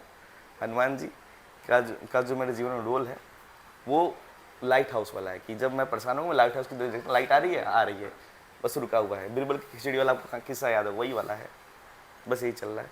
तो चलिए, ओवरऑल मतलब अच्छा रहा। मतलब जीवन में माता पिता के बाद सबसे ज़्यादा रोल तो विनीत सर का रहा है। और एक तरह से अच्छा, कुछ लोग और छूट रहे हैं, चलिए उनका भी नाम ले ही लेता हूँ।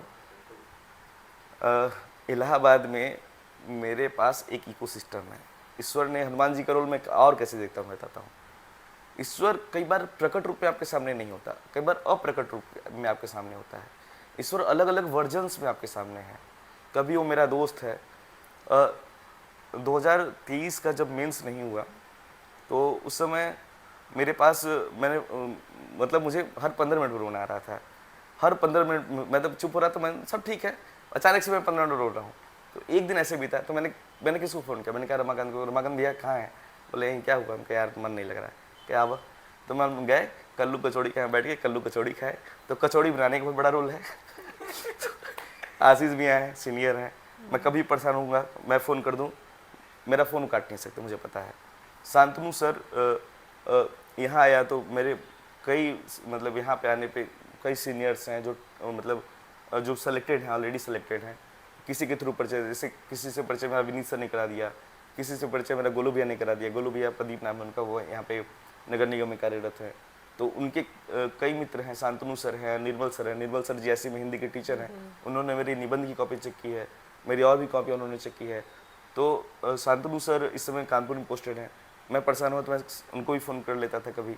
तो फिर उसके बाद कभी परेशान हुआ तो मैंने रमाकांत भैया को फ़ोन कर लिया, अभय भैया को फ़ोन कर लिया, इसके बाद आशीष भैया। मतलब इतना ज़्यादा सपोर्ट सिस्टम, सबका नाम तो मतलब एक साथ, इतना बड़ा सपोर्ट सिस्टम कि आनंद जब परेशान था, जब दुखी था, आनंद अकेले इलाहाबाद था ही नहीं।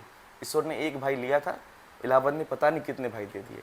ये हनुमान जी का रोल है। मतलब ये तो मैं हनुमान जी जो प्रकट रूप में है वो तो है ही है, जो अप्रकट रूप में मेरे आसपास एक इकोसिस्टम बना है, ये मैंने नहीं बनाया है, ये मुझे किसी न किसी ने, ये प्रकृति का मुझ पर वरदान है।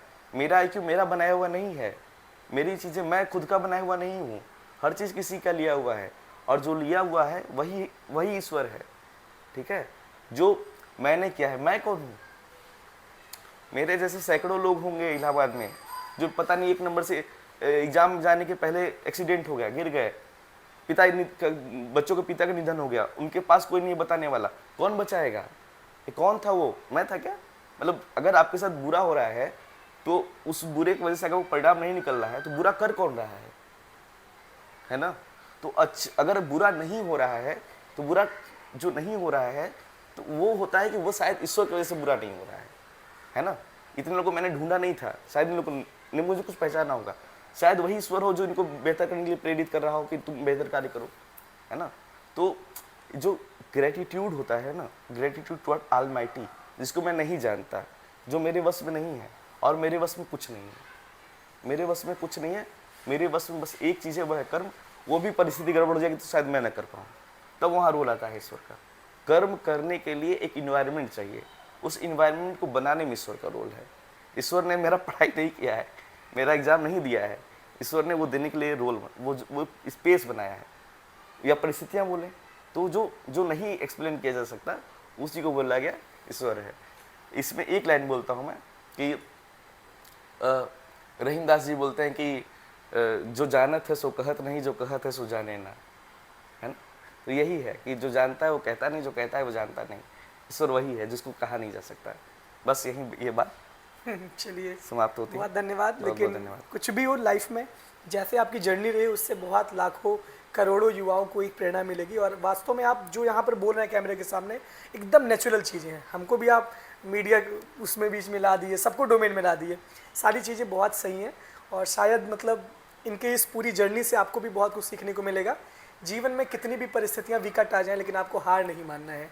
इन्होंने अपने एक भाई को खोया, लेकिन कितने सारे भाई इनके साथ आके खड़े हो गए, और आज वास्तव में इन्होंने माँ बाप के सपने को भी साकार किया। और आप जैसे हज़ारों लाखों युवाओं के लिए प्रेरणा का स्रोत हैं, जो बहुत हताश, बहुत निराश होकर अपने जीवन से हार जाते हैं, सपना नहीं पूरा कर पाते, नौकरी नहीं मिलती, कुछ भी नहीं, बहुत कुछ आपको झेलना पड़ता है, लेकिन ऐसे यही जीवन है और यही जीवन का एक सार है। बहुत बहुत धन्यवाद आनंद जी, और उम्मीद करते हैं कि आप ऐसे ही यूपी में अपना जलवा बिखेरे रहें, UPSC भी क्रैक हो, सब कुछ आपको वो मिले जो आप चाहते हैं। और आपके माता पिता की भी बहुत बहुत धन्यवाद, ईश्वर का भी बहुत शुक्रिया, बहुत बहुत विनीत सर का भी बहुत ज़्यादा शुक्रिया कि शायद गुरु द्रोण के रूप में आपको वो मिले। आपने अर्जुन के भांति उनकी एक तरीके से उनका आज कर्ज तो आप कभी जीवन में अदा नहीं कर पाएंगे, लेकिन ये है कि आपने उनके भी सपने को पूरा किया, क्योंकि वो एक शिक्षक है और उनका भी कहीं ना कहीं बहुत सारे सपने उनके अधूरे रह गए, तब वो शिक्षा के क्षेत्र में आए। अगर आज वो आज अधिकारी नहीं बन पाए, लेकिन अधिकारी बना रहे हैं। एक लाइन और लास्ट में आई रही बोल देता हूँ कि आप जो देख रहे हैं, जो मैं आपको मैं दिख रहा हूँ, ये मैं नहीं हूँ, इसमें में बहुत लोग हैं जो मैं बन के दिख रहे हैं आपको। और जो एक बहुत बड़ा हिस्सा है वो विनीत सर का है, और विनीत सर की आंखों में जो एक हिस्सा है आंसू में, वो मेरा एक हिस्सा है। तो आप जब किसी के आत्मा में बस जाते हैं कि अगर 3 दिन मैंने इनको फ़ोन नहीं किया, मुझे चौथे दिन सपना है कि मैंने कोई गलती की है, सर से मैंने बात नहीं किया है, तो मैंने इनको फ़ोन करके नेक्स्ट डे बोला कि सर आप मुझे सपने में आया था, मैं आपको याद कर रहा था कि मैं आपसे बात नहीं किया हूँ आज। तो मैं जिस दिन बात नहीं करता हूँ उस दिन शायद मेरा दिन लगता है मैंने कुछ चोरी किया है। तो ये कहानी है।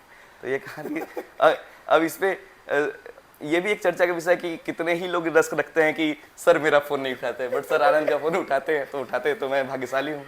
यही देखिए भाग्य है इंटरव्यू मेरा। चल रहा था, आप बैठे हैं ऐसे और बहुत लंबा इंटरव्यू था, मतलब आप भी एकदम भावुक ही हो गए हैं। तो आनंद के लिए सर क्या कहना है? आनंद मतलब वही है कि भावनाएं आती हैं और शब्द मौन हो जाते हैं। और जब आनंद एक मेरे लिए हमेशा से एक वो चेहरा या वो प्रतिनिधि चेहरा थे जिनमें एक तो मैं अपने आप को भी खोज रहा था, ये बात भी सही है। और जब मैं शिक्षा के क्षेत्र में आया तो बेसिकली मेरा पर्पज़ अलग था। मैंने पीसीएस का एग्ज़ाम कभी नहीं दिया, मतलब जब सिविल के आईएएस के अटेम्प्ट मेरे कंप्लीट हुए तो मेरा ये मानना था कि गलत काम करके आगे नहीं बढ़ना है। और जो चीज़ें शायद जो है मेरे समय में मुझे उस तरीके से नहीं मिल पाई, वो अब वो गलतियाँ या वो जो है परेशानियाँ और लोगों को न उठाना पड़े, जितना मुझसे संभव हो सके कम से कम वो करूँगा। तो ऐसा नहीं है कि जितना बढ़ा चढ़ा के ठीक है कि सभी लोग जो है क्रेडिट देंगे शिक्षक का, और इससे तो मुझे तो अच्छा ही लगेगा निश्चित रूप से। लेकिन मेरा बहुत जो रोल रहा है वो बस इनको इनसे मिलाना था और कुछ भी नहीं। मैं यही कहूँगा कि आनंद हो या ऐसे जितने भी स्टूडेंट कैंडिडेट हैं उनको उनसे मिलाने का काम केवल जो है वही एकमात्र मेरा लक्ष्य रहा, मकसद रहा।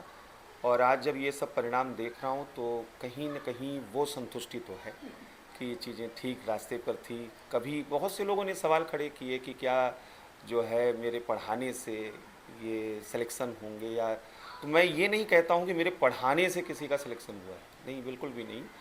मेंटोरशिप जो मैंने दी है या ये सारी चीज़ें, ये सब तो साधन है। और आज के समय में चैट जीपीटी से लेकर तमाम तरीके के इंस्टीट्यूट हैं, ऑनलाइन मटेरियल्स हैं। लेकिन मूलतः जो है मेरा अपना मानना यही रहा है कि क्षमता विकास होनी चाहिए बच्चों की, और भावनात्मक समर्थन मिलना चाहिए, उन्हें उनसे मिलवाना चाहिए, उनकी क्षमता, उनकी कमज़ोरियाँ, उनकी वनबिलिटीज़ को कैसे जो है मैनेज उन्हें करना है वो वहाँ पर काम करना चाहिए। तो जो संभव हो पाया आज तक किया है, और आगे भी कोशिश रहेगी यही काम करने की। चलिए सर, बहुत बहुत धन्यवाद, बहुत गजब का इंटरव्यू। भाई थक गए?